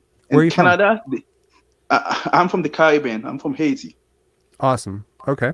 And Canada, the only other model they have is the US. They always compare to the US, but it doesn't have to be. I follow what's going on in Europe. I watch soccer a lot. The relationship with the media and other culture is totally different. I'm not telling you guys to be like European I feel like South American. I feel like if we met in real life, you would probably be my new best friend. I love this. No, I'm not kidding. Like I feel exactly the same way. Look, the world is huge, and some minds are small, unfortunately, right? There's so much going on in the world, and this concept of consistently having to compare yourself to American this, American that, like DeMar, when he came here, I remember, he said it's like a mini New York. Yeah, and I was like, as someone from New York, I find this very offensive and very incorrect. It's not. But I get why he said it, because they ate it up. They loved it. They loved him for saying that. They're like, oh my God, he loves our city. And it's just like, it's such a weird way to approach things, bro. Like try going to New York and telling them it's like a mini Paris or a mini Moscow. That's crazy. Oh my God, you would get spit on so fast. It's like when Chris Bossard say, oh, it's not America, but like, well, you go to Paris, you're sitting on the patio, you drinking your tea. Oh, yeah. It's very nice. It's not America. You went to Mexico, sitting on the beach. Oh, it's very nice. It's not America. Of course, it's not America. It's a different country. What are you talking about, right? You go to Venice. oh, it's beautiful, but it's not America. Yeah, Jeez, man. I've been to 22 different countries, so I completely That's empathize with what you're saying. Exactly. that's Yeah. crazy, man. That's Yeah. crazy. But the perspective people have, like, man, it's just enjoy it. Like even in America, if you go, I'm living in Phoenix, it's totally different than Florida, Mhm. right? You can just say, oh, Hey man, well, it's Florida's awesome. You went to Boynton Beach? No, I was still living in the city of Tampa. I'm asking if you've ever been to Boynton Beach, or if you've ever been No. to you ever been to West Palm Beach? Yes, I've been to West Palm Beach. Did you like it? Yeah, got a bunch of family there, lots of Haitian there. It's good. It's cool. It's a cool vibe. It's cool. Yeah, man. It's cool. It's crazy. Like American cities are so different. Like I know we're like this is a basketball podcast, but we're getting into a lot of life stuff, and it's kind of cool. But yeah, American cities are so different. Like I mean, like Rockford, Illinois. It's so I can't think of a Rockford, Illinois in Canada. There's nothing like it to me. There's no West Palm Beach here.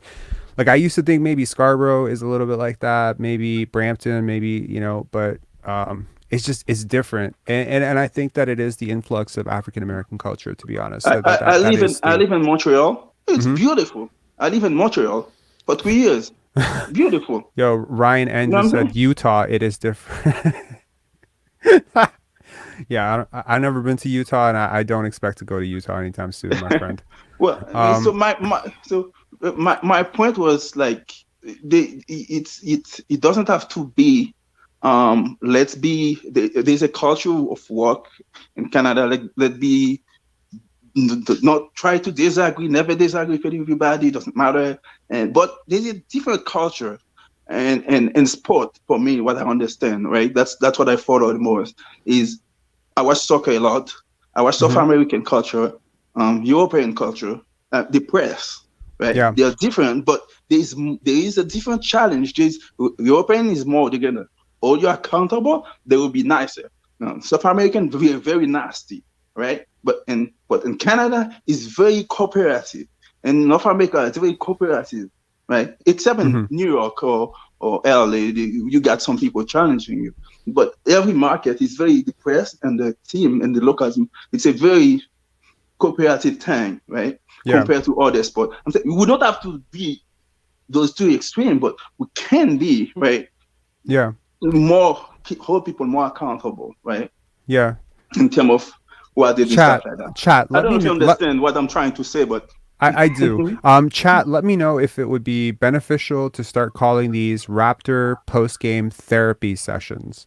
Because someone told me the other day, my girlfriend and I got into a fight today, but yesterday she said something very, very poignant to me and very coherent. And she said, Rob, why are you mad at Fred VanVleet? Why are you mad at Doug Smith? Why are you mad at Michael Grange? Why are you mad at these people? Like, what is it about this situation that you're working through about yourself?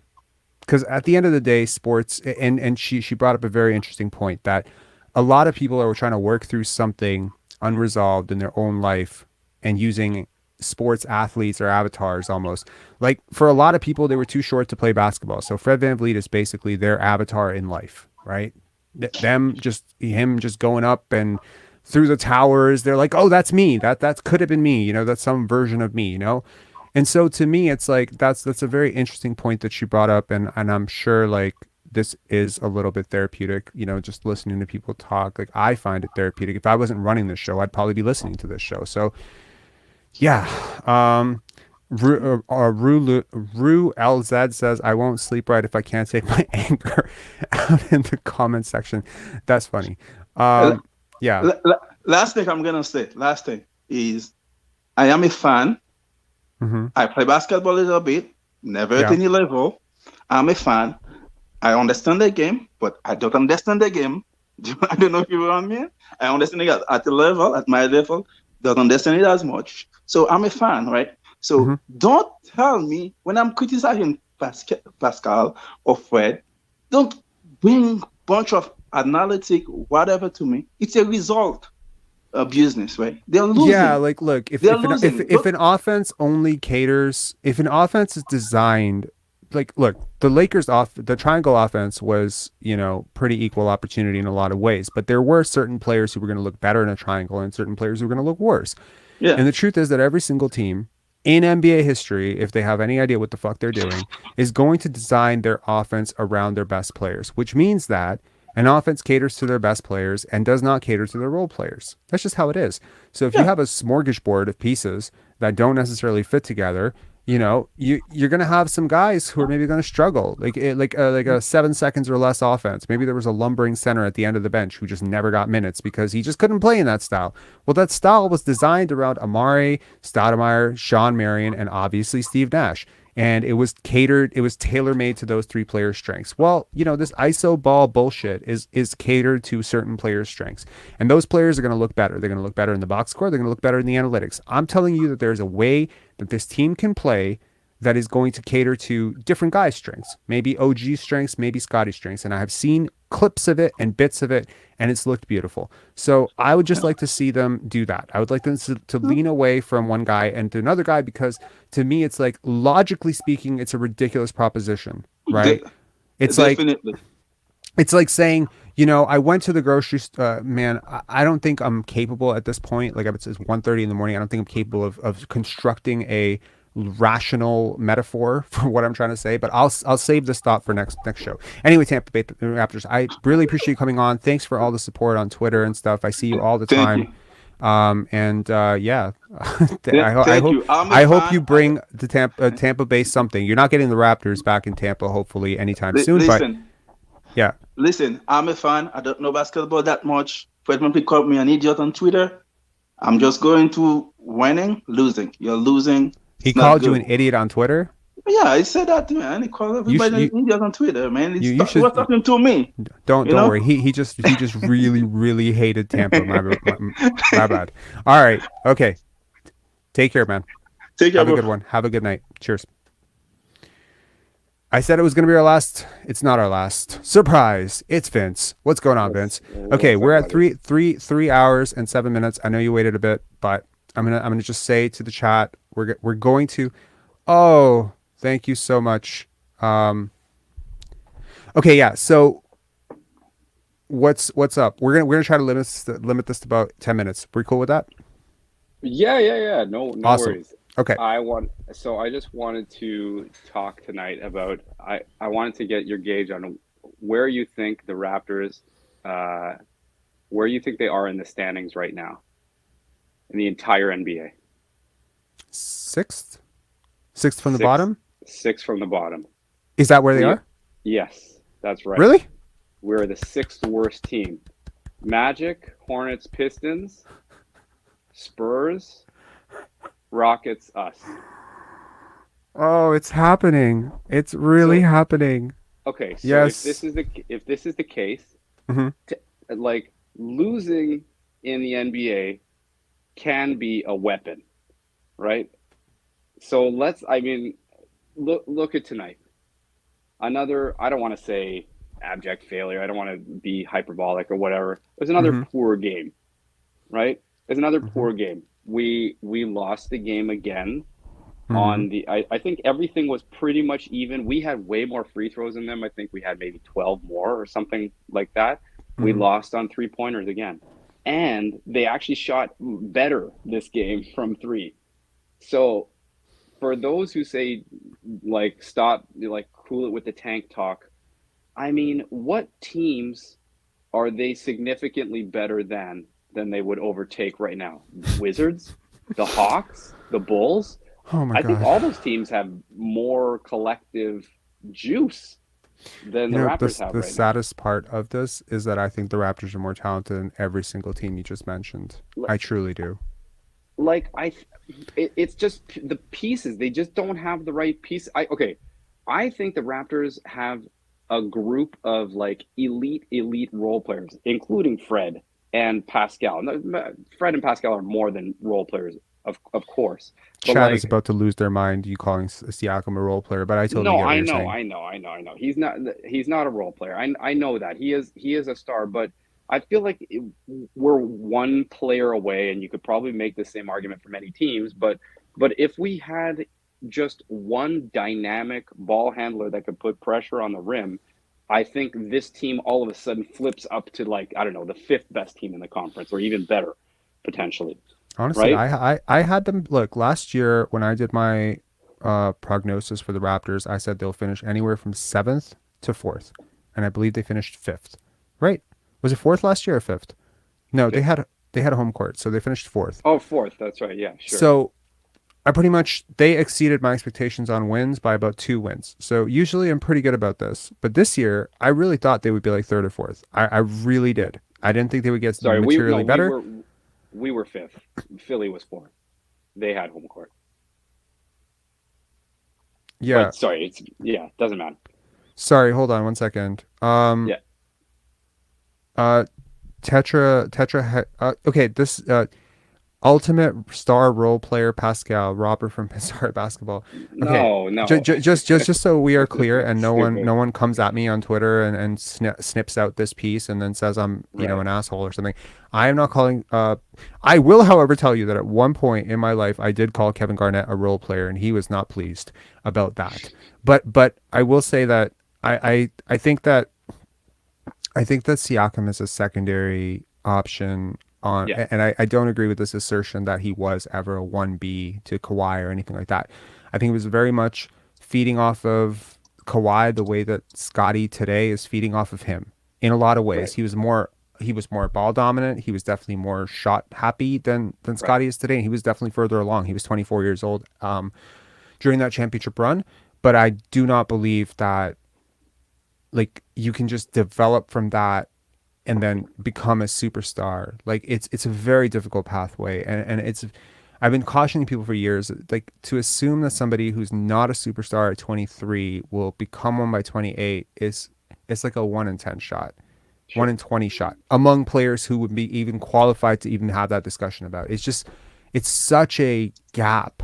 Like when you start seeing Ja Morant at 18, 19, 20, you see it. You see the superstardom, sure, right? Sure. When you see Shaq at 18, you see it. When you see Hakeem at 18, 19, 19, 20, let's say 20, 21.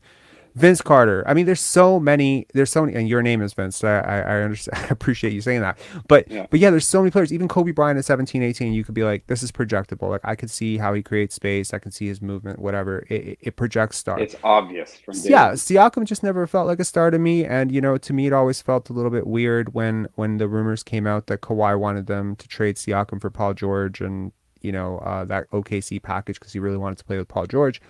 And I just thought, like, wow, you're going to give up like getting Paul George for Pascal Siakam. I never saw him getting this good. Yeah. He's one prospect that has wildly exceeded my expectations because I thought he would basically get to like last year and then out. Like where he was maybe the previous, I thought he'd get to about Tampa. That's about his peak. That he's gone so much further than that. So respect where respect is due. He's definitely a star. He's definitely an all-NBA guy, in my opinion. Fringy, third-team all-NBA. But yes, if you're going to, build an offense around a guy like this. And the other part of it is I have no idea how long he will be at that level. Yeah, I don't think it's an insult to say he's like the, I don't know what, 18th or 20th best player or something like that in the league, or 22nd. I don't know. I haven't gone through the list of names. Mm-hmm. And it's usually not worth going through that process to figure out where he ranks in the NBA, but it's definitely not like top 10. And those are the guys that like make the true difference on the team. And they're usually the guys that like, what's that term they use? Stir the drink or whatever. He's sure. Like he's the a straw really that stirs the drink. Sure, he's a really good, I don't know, drink finisher or whatever. Like he can be a good second option, as we saw in their in their championship run. He's a really, really good player. And if you can hang on to him, still tank this year and get somebody who's dynamic, I feel like, I don't know. I haven't seen the timeline becomes very murky though when you do that, because let's say you look up to the heavens and you end up getting Scoot or Victor Wembanyama, and that's not Scoot. you're not going to get the first pick. Let's say Whoa, Scoot. whoa. Why would we not get first pick? Cleveland has picked first 3 fucking times. And also, by the way, we have Masai Ujiri and Bobby Webster. I mean, let's just assume for a second that the league is a little bit more rigged than we would like to sometimes care to admit. Okay, because I think it totally is. 100%, I think it is. Oh, and for that no. reason, I don't think I Okay, let's assume it's partially rigged. Like let's just say that certain things nudge in certain directions, and let's just say that there's plenty of proof to back that up. New Orleans getting the number one. What team, what organization would you trust Victor Wembanyama's development in other than the Raptors if you're the NBA? Do you know how much the NBA has riding on this guy? True. Like there is so much money riding on Victor Wembanyama. The business concepts of it are staggering. The amount of money, the valuation of the team that drafts him alone, like goes up by $1 billion. $500 million to so. Yeah. Yeah. Like to put it into perspective, guys, he's an international prospect. He didn't play AAU. He's not a hoop ball is life legend. And he has 1 million followers on Instagram. He has more followers than every single player on the Toronto Raptors. He has more followers than Fred VanVleet, who's an all-star. He has more followers than Pascal Siakam, who is a MVP candidate. He's 18 years old, guys. The hype is through the ceiling. I don't think people realize what he's worth. Let me put it into perspective. I think if a team could give up the next 24 draft picks just to draft him, I think they'd find a way to do it. That's how much he's worth. I think he might or 20 draft picks. I think he might it's possible that he turns into the best player of all time. He looks like he has the ability to do that. I sincerely doubt he will. But see, here's the thing though. You know what? This is great, Vince. You brought up Wembanyama. We're going to end the night on a Wembanyama talk, and I think that this is exactly pardon? I was contemplating Scoot because I wouldn't think that they could qualify for Wembanyama. I thought we could talk a little bit both because I think that this is kind of like where this whole night has been going, right? It started out with me getting a ton of super chats from people. Someone dropped a $50 super chat sticker, and I was just like, "What the fuck?" And I couldn't gather my thoughts for 15 minutes because people just kept Look, we had Kent Bazemore spamming the chat last night, and I God hope that they are gone because those guys were annoying as hell. And then we had people spamming porn links, and today we had people spamming super chat stickers with crazy amounts of money coming in. So the first 15 minutes were spent on that. We've gone through a wild ride from that point to this point, and now we are ending up at the point that people actually want to talk about, which is okay. What's on the other side of the Saving says tonight is crazy. Yo, tonight is crazy. It's absolutely nuts. I never know what's going to happen on the show because I'm so disorganized and completely, Anyways, let's go. The value of Wembanyama is so absurd. I was asked in a mailbag episode if I would trade Scottie for Wembanyama. Now, irrational Scottie fanboy here. I said, yes, I would. I would take Wembanyama over Scottie only because I know I could trade Wembanyama back for Scottie plus 10 first round picks. And I would do that just so we're clear. I know I had to balance that well. Look, I for me it's Scottie over anyone. Scottie. You love you some Scottie is your point for sure. I love Scottie Barnes. I think he's an amazing. I think he's a culture setter. I think he's a culture driver, and I don't know if Victor Wembanyama is that. I do know, however, that he is extremely fun to watch. Well, let's hope we can so watch whatever the bullshit brand team. Of basketball. Pardon? Let's hope we can watch them together on the same team. That would be insane. Oh my God! If that ever happens, do you have any idea what the price of season tickets would be? I would be paying the same thing I'm paying now, baby. you would not be paying what you're paying now, my friend. If Victor Wembanyama, I can't. Okay. Can they actually raise the price by an insane amount? Someone correct me in the comments, but absolutely, I believe they can. They are a free market. For legacy holders, or I've had season tickets for 10 years or something, or maybe 8 years or something like that. So I thought they could only go up by a percentage point, but yeah, you might be right. I have never looked into this. Tamberlin says he's like Kevin Durant, but better. How insane is that? Yeah. I don't know. I love Kevin Durant. Kevin Durant is my favorite. In terms of people I got hyped about prior to them coming to the NBA, Kevin Durant is number 1 for me. Scottie Barnes is number 2. Like that's how crazy I was about KD. I made a mixtape. I wonder if I'll play that mixtape at some point. People would be like very interested to see what I said back then, but it's so crap. Like I was a kid when I edited it basically. Or I was in first year university or something when I edited it. And it was just declaring that Kevin Durant was going to be the number 23 because there was this whole movie with Jim Carrey, the number 23, about conspiracy theory of 23, and Jordan wore 23, and the years apart from 2007 to 1984 was exactly 23 years. So the whole concept was KD is the next Jordan. Okay. So I had basically said that the storyline was perfect, right? Because it was Portland once again passing on the next Jordan for a big man who would be injured. Right. And I wrote it all there. I'm like, Greg Oden's going to be injured, la la la la. And that video has 33,000 views, and I can't access that account. But nevertheless, it exists. Weren't it you exists. like 15 when you released that? Dude, I'm 35 now. So okay, I was okay. I was like 18, 19, and I didn't know anything about editing back then. But I mean, I did my best. I did my best with that mixtape. I've gotten better since. Nevertheless, I don't think that I would chill on that, but I see why you would say that because, you know, he basically does a lot of what Kevin Durant does, but he's just 4 inches taller, 5 inches taller. I think maybe his potential downfall is coming into the league playing too much like Kevin Durant. I think that's possible, and not I'm worried about his how much size. he's played. Okay, like so here's the thing. One sport athletes, consider Lonzo Ball, right? Yeah. Super one sport athlete, right? Played basketball at a very young age, pushed him into the ground. His dad did, right? To make him better, make him better, make him better. This guy was lifting weights when he was like a kid. I don't agree with that development pipeline for any kid. And like, I just don't, I kind of worry that because his parents were like so basketball focused, Victor Wembanyama, right? He's been playing basketball from a young age. Right. He has this extreme physical profile that we've never seen before in a player that moves like this. It's a little bit scary about the injury stuff. And I know that I've been kind of on the record saying I don't think he'll suffer from the same injury risks as most prospects his height because of how he moves and sort of like the biomechanics of how he moves. Sure. But I do worry about him still being a larger injury risk than, say, Scoot. Scoot, sure. Of course. Yeah, you can see that for sure. What do you like about Scoot?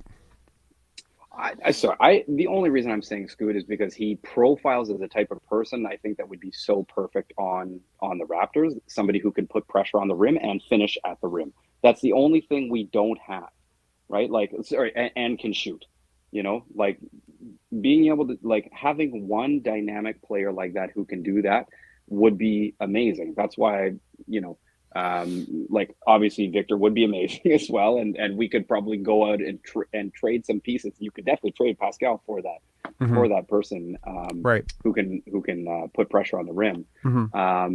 But I don't know. I'm trying to get them to go after a Shaedon Sharp package and like Scottie, Shaedon, and then whoever we get in the draft. Like, let's go for years. And OG, come on, that'd be a great team. But yeah, I mean, if it's Victor, if they can embrace the tank, I know people are against it, but if they can embrace it the same way they did in Tampa, I think that would set them up to rebound quickly. You know, like people talk about trading to like blow it up or retool or whatever, right? Like, you could retool through the draft when this coming draft class, which looks very deep, although I haven't looked into anybody besides those two, and then the twins. I can't remember their names off the top of my head. But they look like, you know, maybe not generational talents, but like all-star level talents. And like you said, those players, you can usually tell in year one whether or not they're going to be that. And so to grow with the young guys on this team now, I think is very possible if they do embrace the tank.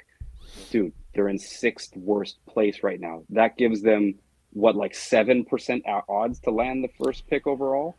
Yeah, I mean, like you have Brandon Miller, Anthony Black, Grady Dick. like you have a crazy number of players that sort of fit in with how you like to play as a team, right? Not to mention the very, very top of the draft.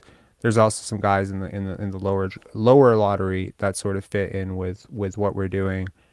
Right.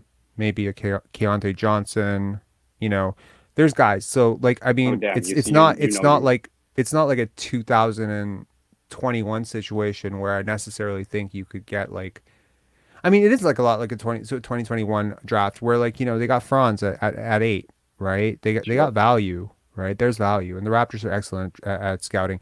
Last year, I mean, this past year we had Dyson Daniels at 8, right? Shaden Sharp at Right. 7, right? Like that's some good value. That's a good young piece. That's not a piece that's moving your season next year. So I do sort of wonder if the tank is the idea and the top pick is the goal, and developing that top pick with OG and Scottie and Delano and Christian Coloco and all this stuff is the goal, then how does Pascal Siakam, Supermax player, fit into that?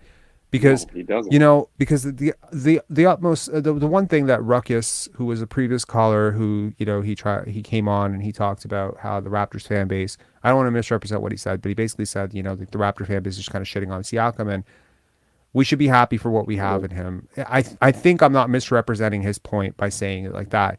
No. Well, then the You question can is, criticize him and not shit on him at the same time. Those two worlds coexist. You know, look, I agree with you. Yeah. Yeah. I want Pascal traded, and I think he's a great player, and I think he would do work wonders for whatever team he went to. I think they would be instantaneous, like maybe not championship favorites, but in the championship conversation for sure. Yeah. So, you know, the two points, but don't have to be mutually exclusive. But sorry, go on. Yeah, so I just wonder, like, you know, one thing, why do we all take it for granted that he's definitely going to sign back, right? I mean, assuming you don't bring back his boy Freddie, assuming he makes an All-NBA team, there's no shortage of teams with the cap going up that are going to have at least some way of being able to get this guy, or at least plan for this guy. I mean, you know, and I mean, he's not a prima donna necessarily. He's a pretty low key dude. He doesn't seem to be like thirsting for the limelight like Donovan Mitchell. So his options are pretty much endless. He can go play in San Antonio, probably be fine. He could probably go play in OKC, probably be fine. He could probably go play in Miami, probably be fine. He's not like one of those guys like Kawhi where it's like LA or LA, you know? Sure. It's not like Donovan Mitchell or KD where it's like it's got to be a New York based team. No, sure. For this guy, it's like the whole league is open. And the league knows that. So the longer you hold on to him, the closer he becomes to being an expiring contract. And you know what? And to be perfectly fair, he is almost unquestionably at this exact moment. And I don't mean like all time. I don't mean like what the players became after they left or what they were before they came. But as a Toronto Raptor, what Pascal Siakam is a top 3 to 4 player in franchise history. Right. As he is right now. Sure. I don't think he's better than Vince. I don't think he's better than Kawhi. And, you know, there's some part of me that thinks that Kyle Lowry at his absolute apex in 2016 was probably a better player. But everybody else is fair game. I'd probably put DeMar in there too. I don't think he's better than DeMar at all. I don't think he's better. DeMar was one of my favorite players. I don't think he's better than DeMar. Yeah. I don't think he's I do think he's better than DeMar. I do think he's better than Chris Bosh. So those two guys, like, to me, like the stuff that he does, look, Chris Bosh was highly predictable on offense. He had like 2 moves, like all the shit we say about Siakam. Oh my God, he's so predictable. Bosh was even more predictable, you know? Right. So Sir Katz is saying DeMar was better. I'm sorry. I don't think so. And, you know, Tamberlin, I kind of agree with you there. Like, I have a hard time putting him over Lowry, but like, in terms of total team impact, intangibles, etc., yes, Lowry, yes. But in terms of analytics, and in terms of analytics, it's hard to say Lowry. You know what? No, I'm going to put him behind Lowry. So Kawhi, Vince, Lowry. Who else? That was it, right? I'm still putting DeMar ahead of okay, yeah, Pascal, you're free to do that. I don't see what he does better than DeMar. Like, DeMar became a really awesome playmaker in San Antonio. I don't think he was an awesome playmaker here. I don't think he was that much better than Siakam, to be honest. But in fairness, DeMar's numbers were 2016 numbers, huh? I have a soft spot for DeMar. He died for our sins. That's true. Yeah. Sorry. Yeah. Go on. Yeah. So I mean, like, the caller made the point that, hey, don't be so sure that, you know, like, you can get a guy this good in free agency. And I'm like, well, we don't have to get him in free agency, just trade him. You know, so that's kind of my perspective on this. Let's not even go through that whole, you know, does he want to be here, does he not want to be here? Because if you trade his boy Freddie, you know, and he's not happy with being here, and maybe people in his ear start saying like, hey, they're trying to build this program around Scottie Barnes and whatever draft pick, like, he's going to see the writing on the wall. Why wouldn't he go to a big, you know, I don't want to say a bigger market, because I'm not necessarily sure that's what he cares about, but why wouldn't he go somewhere else? Like, it's there's no like, yeah, you can offer him the most amount of money, but then that's a losing proposition too, because now you got a 30-year-old like making $50 million a year. That's crazy. Mm-hmm. Yeah. So, okay, I have a feeling I know what's happening with these Bazemore people. So the Raptors have an open roster spot. There's like all these people in the comments, and they just come at like random ass times, and they start talking about Ken Bazemore, and you know Ken Bazemore is a free agent right now, right? Oh, yeah. They don't have an open roster spot. They just filled it. With who? Joel Wieskamp. When? Like today or yesterday. Today, I think. They just got Joe Wieskamp from the G League, and that's who they're filling their. They waived what's his name, and opened that roster spot. Oh wow. Okay, I did not know that. I didn't see that. Yeah. Yeah, but anyway, if you do have spammers that are trying to fucking like levy, no, but what's hilarious is that Kent Bazemore on our team. That's not happening. I mean, I thought that was hilarious because like Ken Bazemore is looking for a contract, right? And I feel like if I can just say to the Raptors brass that apparently these spammers think that I apparently have access to through this show, you know, I love Ken Bazemore. I think Ken Bazemore is an awesome player. You know, maybe 7 years ago, 8 years ago. Right, my God. Okay, yeah. Honestly, truth be told, when I used to construct rosters in NBA 2K, Ken Bazemore would almost routinely be the 12th guy on my team. So yeah, but it would be hilarious. But Golden State. Yeah. Okay, so okay, what the hell is going on here? Pay me my goddamn Patrick. Ew, what? Okay, we're getting into that weird part of the chat where all the spammers are coming in, which is weird because maybe there's no other chat in Toronto right now that has 300 people. I have no idea. Anyways, to conclude, I think it'd be very weird to leave that dangling with Siakam because I don't necessarily think that he fits in with a front court that's 21 and 20. If you get Wemby and, you know. I think if they were to make a point of trading Fred, that would make the team worse enough to fully embrace this tank. I can't see them starting to win with the team as currently constructed, but if you take away Fred, then they're definitely not winning. Like for sure. I don't see like, I know you love Jeff Downton, but I can't see him all of a sudden, you know, stepping into the role of Fred and then thriving to the point where it turns the season around and they start winning. So if that's the case, do what you can to trade Fred, get whatever assets you can. I think I was chatting with you online. The Wizards, I think, are the only team that could use a starting caliber point guard. If we can get a package, you know, you had mentioned Denny, sure, him. Rui, yeah, like maybe, look, in my 7 trades package, if you recall that 7 trades for the Raptors, I had a Denny Avdia, right, trade package to the Wizards, and it included Fred going to the Wizards. I think it was Daniel Gafford and Denny Avdia and someone else coming back. Right, and a pick maybe. It wasn't a pick. No, it wasn't a pick. Well, if they could get a pick, especially from the Wizards, that would be pretty good.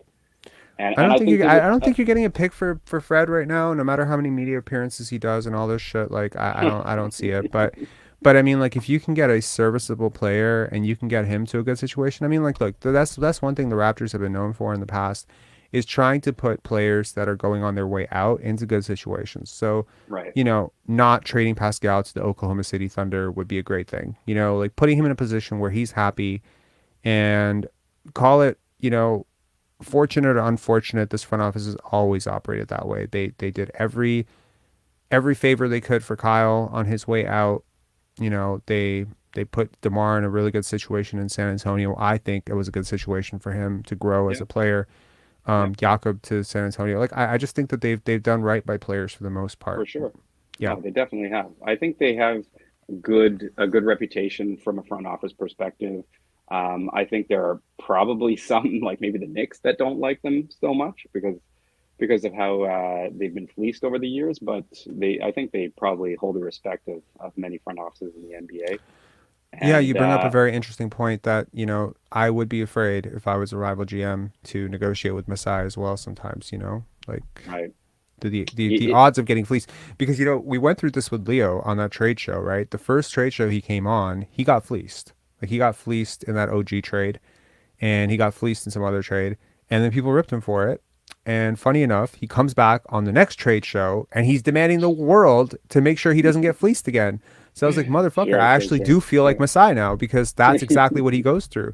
Because and ironically, sometimes people fleece themselves because you're offering them like a really fair package, but they think because you're in their head living rent free, they're like, oh, there's no way this is free. There's some sort of catch, and they start freaking out and they back out. The Knicks backed out of the Lowry thing. That was a great trade for them. They would have gotten a future Hall of Famer for nothing. Yeah. And people always say, like, it's lucky for the Raptors that they actually kept, you know, Lowry, and that the Knicks backed out. And I was like, very unfortunate from the Knicks perspective if you think about it. You know, they were offering Iman Shumpert. They were offering, I believe it was Iman Shumpert and picks. Oh man, it was bad. Yeah. That was a big sliding doors moment for the Raptors as a franchise. That's for sure. Absolutely. And they weren't in control of it. They really tried to tank the season. I mean, like, I feel like people really don't know this story. Like Kyle was gone and DeMar was gone. After Rudy Gay, like Rudy Gay and Kyle had such a strong relationship that when he was shipped out, like the writing was on the wall, and Kyle was like, okay. And then they wanted to ship Kyle to New York. And the minute Kyle messaged DeMar about that happening, DeMar messaged his agent saying, I'm out too. Yeah, they were all going to go. Yeah, it was going to be a fire sale. And suddenly the Knicks back out, the Raptors start winning, and the rest is completely history. And we completely talked about that era of Raptors. It's the greatest era in Raptors history. It culminated in a championship without the guy who died for our sins. I get that. But totally. That's like, why I say he died. It just almost never happened. It's always blown my mind what a happy accident that was. And largely it did not happen because of Andrea Bargnani. I know. So crazy. You owe that championship ultimately. So in reality, you owe that championship to Andrea Bargnani, and you're Italian, right, Vince? I sure am. Yeah. So you could, and this is Pensari basketball. You are so too? Yeah, Like, so I grew up. I grew up in Italy for a little bit when I was younger, and but I am Serbian. Serbian, and okay. I'm Italian. I'm Italian Croatian on one side too. Probably a good soccer player. I'm a terrible soccer player. I'm one of the worst soccer players you've ever seen, and every friend I've ever played would tell you that I lack coordination. I'm also a really bad dancer. But what I will say is that, you know, if you don't fleece the Knicks in that Andrea trade initially, that sent Andrea to the Knicks, and they got screwed over because they gave up picks and stuff. They probably they probably don't freak out over the Kyle thing. But there was all these beat reporters in New York saying that Dolan was about to get fleeced by Masai again, and he balked. So that's just Bargnani. Yeah, Bargnani trade was that one-sided. Steve Novak picks, you got out of an abysmal contract, to be honest, at that point, and a guy who just really overstayed his welcome. And I liked him. I liked him a lot, to be honest. That was a dope trade. I have one more question before you head off. I know what's this going into 4 hours for you? No, 3 hours and 40 minutes, something like that. Yeah. Okay, so you mentioned earlier that if the NBA did rig their draft, and some signs point to like New Orleans getting the Zion pick is just a little bit too like coincidental. Like Anthony Davis pushes his way off the team. Hands up in the air, what the fuck, they get the first pick overall. Here you go, pat on the back. and you have a transcendent player. So if Victor was to go to the Raptors, doesn't that hurt the NBA's bottom line because we're in Canada? Like, wouldn't it behoove them for him to go to Houston or San Antonio? No, I or don't think so. one of those places? I mean, Houston, yes. San Antonio, hell no. Just the market, like the bigger market team, right? Dallas, Right. Houston. Right. So the league is going increasingly away from International. they're going increasingly a little bit away from cable and into streaming a lot, Okay. right? Like Gotcha. the Yeah. NBA app and everything, right? Wemby is like the poster child for the NBA app. Right. And what they want to do is they want to add a second team that you're going to watch for the next couple of years. So you're going to watch your own team, and then you're going to go to the NBA app, you're going to dial in, you're going to write your little password, and then you're going to watch whatever team Wembanyama ends up on. So Right. whichever That's team, Sacramento for me right now. yeah, basically, yeah, like, I mean, let's, yeah. So like basically any team that Wembanyama ends up on is basically going to be royalty in terms of I mean, I don't want to say everyone's going to want to be there, but any player who already is there is going to see a significant boost in their in their profile. I mean, when you consider the Yao Ming thing, like the Yao Ming thing is the only thing I can compare it to Wembanyama, to be honest, because LeBron was from Akron, and when they say like Wembanyama he's the most hyped prospect since LeBron James, the best prospect since Kareem or whatever the hell they say. I say like this is kind of like the Yao thing, right? Right. It's apart from the obvious height, international play. When All-Star returns came back, not only was it predictable every year that Yao was going to beat Shaq for the All-Star vote for center every single year, right? Much to Shaq's disappointment, and he was very pissed because sometimes Yao wasn't even playing and he would still beat him. Right. What was crazy to me is that not only did Tracy McGrady, who was at least for the most part a superstar, albeit not a very healthy one, he would also get voted in because of Yao. Yeah. But sometimes Shane Battier or like Meta World Peace or some other dude who was just eligible, but because they played so many Rocket games in China, and China was so huge. I mean, one of the coolest things about Vince is he did a tour in China, I think in 2001 or 2002 with Yao, and they did a tour around China. And I remember that very clearly because I remember thinking, oh, he's going to be like voted to the All-Star starter game forever because they loved him in China. And that's exactly what happened. He got voted over Michael Jordan. Right. Over Michael Jordan in a season where he barely played. So that to me is like the impact of Wembanyama. So you'll have people all over the world dialed into the NBA app. They'll be able to see this guy. And when All-Star voting comes around, when jersey sales go out, whatever, the teammates that play with this guy basically are going to be boosted up and elevated. And if Scottie is the guy passing him all of those alley-oops on the break, oh my God, Scottie Barnes is going to be everywhere. You know, there's no better player to pair him up with than Scottie Barnes right now. Seriously, they are so yin and yang, and they can both switch Jalen one Green? through. No, Sorry, they would be great together. So I really hope that you and I talking about Wembanyama, perhaps every day. You just come on every single day. We'll just wax poetic about Wembanyama every single day, and maybe we can just speak this thing into existence. That would be really funny. Oh my God! Please do that, and then you can chop these little clips up. Like none of my friends are up right now because they're normal people that go to bed and wake up at the appropriate times. But at some point, we can chop these up and be like, "Yo, you can thank me and Robert Pensari for making it happen." But I don't know. The Raptors' existence has not been the luckiest, I guess, in history, just so nobody is confused, I did not name this channel after myself. Pensare is like, it means to think in Italian. I think someone asked that question earlier. It means to think. So basically, I'm not a narcissist, so I did not name the channel Roberts Basketball. No offense to anyone who does that. It sounds like I didn't. Name. It sounds like does it? I've never met anyone with the last name Pensari. I'm sure someone like that exists, but no, that is not my last name.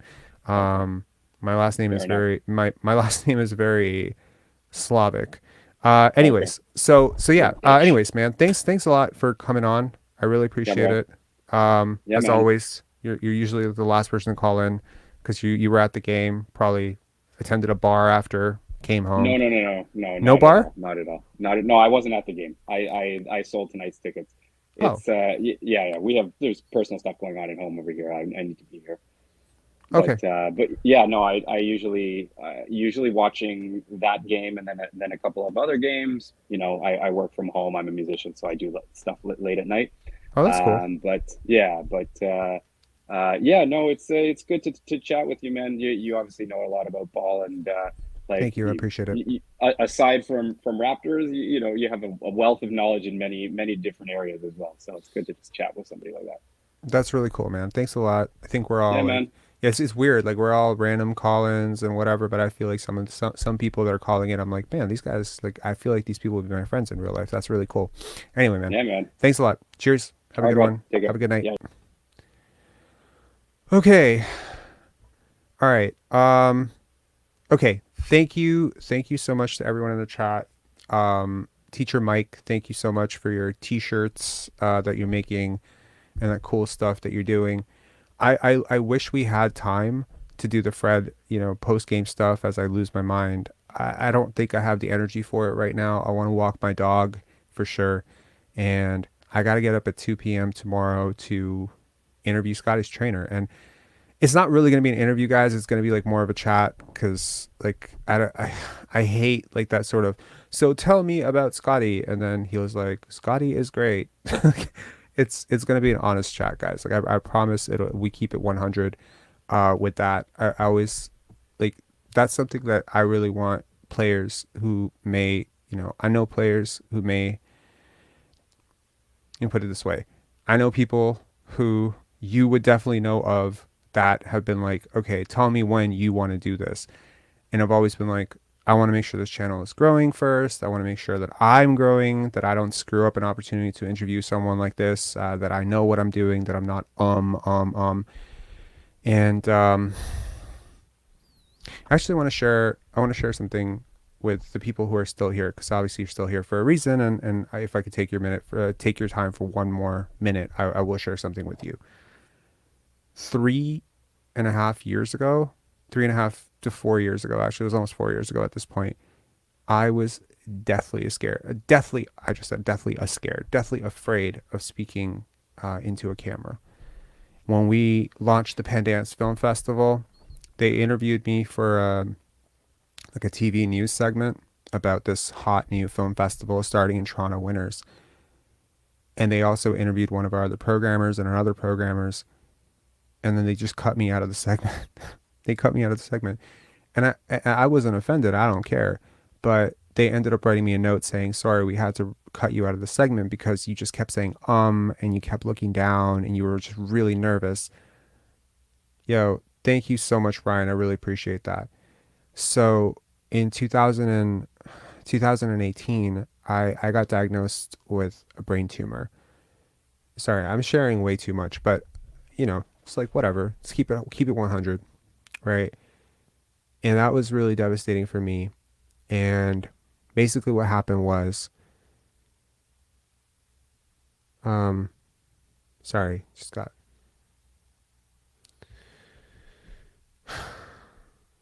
So basically what happened was I was really scared, obviously, going into that brain tumor. And when I got out of it, one of the things that was really difficult was speaking. Like it was really hard to make sense without stammering and and sometimes you lose your train of thought, and brain tumors are tricky that way. So what I would do every single day is I would record these videos on my phone and I would post them on Facebook, and it was just my progress every single day. And I'm really thankful to the people who like sat with me through that entire process, because it was really cool to counter that fear. And I thought to myself, public speaking has scared me, not speaking on stage. I've spoken on stage many times. I've gone to high schools and talked about how I overcame all sorts of shit when I was younger, and I went back to my high school and talked about it too. But like something about being on camera, being recorded, it just freaked me out. I don't know what the hell it was. So getting over that fear slowly, going on to some of these smaller shows, smaller channels, overcoming my fears that way, being able to do this, like being able to just comfortably talk to complete strangers, and I have no idea who's out there, who's watching, who's going to clip this, who's going to talk shit about it. To face that fear is so liberating. I tell you, it has changed my life. So I want to thank everyone who has stayed up with me here. Oh, don't say sorry for it. And it's like, it's amazing. I wouldn't trade any of it. Okay, hold on. Let me see. I know some of you guys have seen the scar across my head. Like when the lighting is different, I think you can see it. No, you can't really see it. Yeah, I mean, I had a vase fall on my head. And I had 39 stitches. I mean, that shit was scary. Like when I was, that was in 2015. And I mean, these things are like really scary in that moment, but then you bounce back from them. And then now you feel like you could do a lot, like you could do anything. And then, especially if you're one of those people who kind of grew up in life, like most people grew up in life and everyone's trying to tell you, you can't do this, you can't do that. And a lot of people were telling me that you can't create a basketball channel without pandering to, you know, the star players and talking about these things. And there's not enough people for this. So I don't know. I'm just saying, I feel like I'm working down to saying bet on yourself. I'm not going to say bet on yourself. But what I will say is stick with yourself. You know, stick with whatever you gotta do. I'm sorry, I didn't mean to turn this into an inspirational thing. I don't know. I wanted to end the night for those of you staying up until 2 a.m. to for this chat. That's funny. Yeah. So I hope you guys have a great night. I really appreciate it. Thank you so much. I said this chat was going to be short. I lied to you. I'm sorry, but I'm really, really happy that we had some of the conversations we had tonight. Big thank you to everyone who called in. I think all of you added something very different and very cool to this chat. And I don't know how to top this, but all the super chats and all the super thanks. Thank you guys so much. That's very appreciated. Thank you. Have a great night, guys. Have a good one. Cheers. Tamberlin, the interview is going to be recorded tomorrow. I know some people asked about it. It's not going to be live. It is going to be recorded, and then it is going to be edited up, and we're gonna, put some of the B-roll and footage of them working out together and all that stuff. And I'm gonna treat it for what it is, which is an honor of a lifetime. I have admired Brian's work for over a year now. I think, like, I'm pretty sure you'll be able to tell when I'm interviewing him that I respect the hell out of him. But yeah, like, I mean, I want to actually put some work into that interview, man. Like I have a script for the first time, like just in case I get lost in thought. And I'm just really looking forward to talking to him because he's meant a lot to Scottie, like a lot. And he's been a really big part of his success. And he's worked with a lot of fantastic players. And I just feel like we're going to learn a lot as a community. Yeah. Anyways, cheers. Merry Christmas. Yes, of course, to people who are Orthodox and celebrating today. Merry Christmas, of course. And yes, 265 people watching at 2 a.m. is absolutely staggering. Cheers, guys. Have a good one. Bye.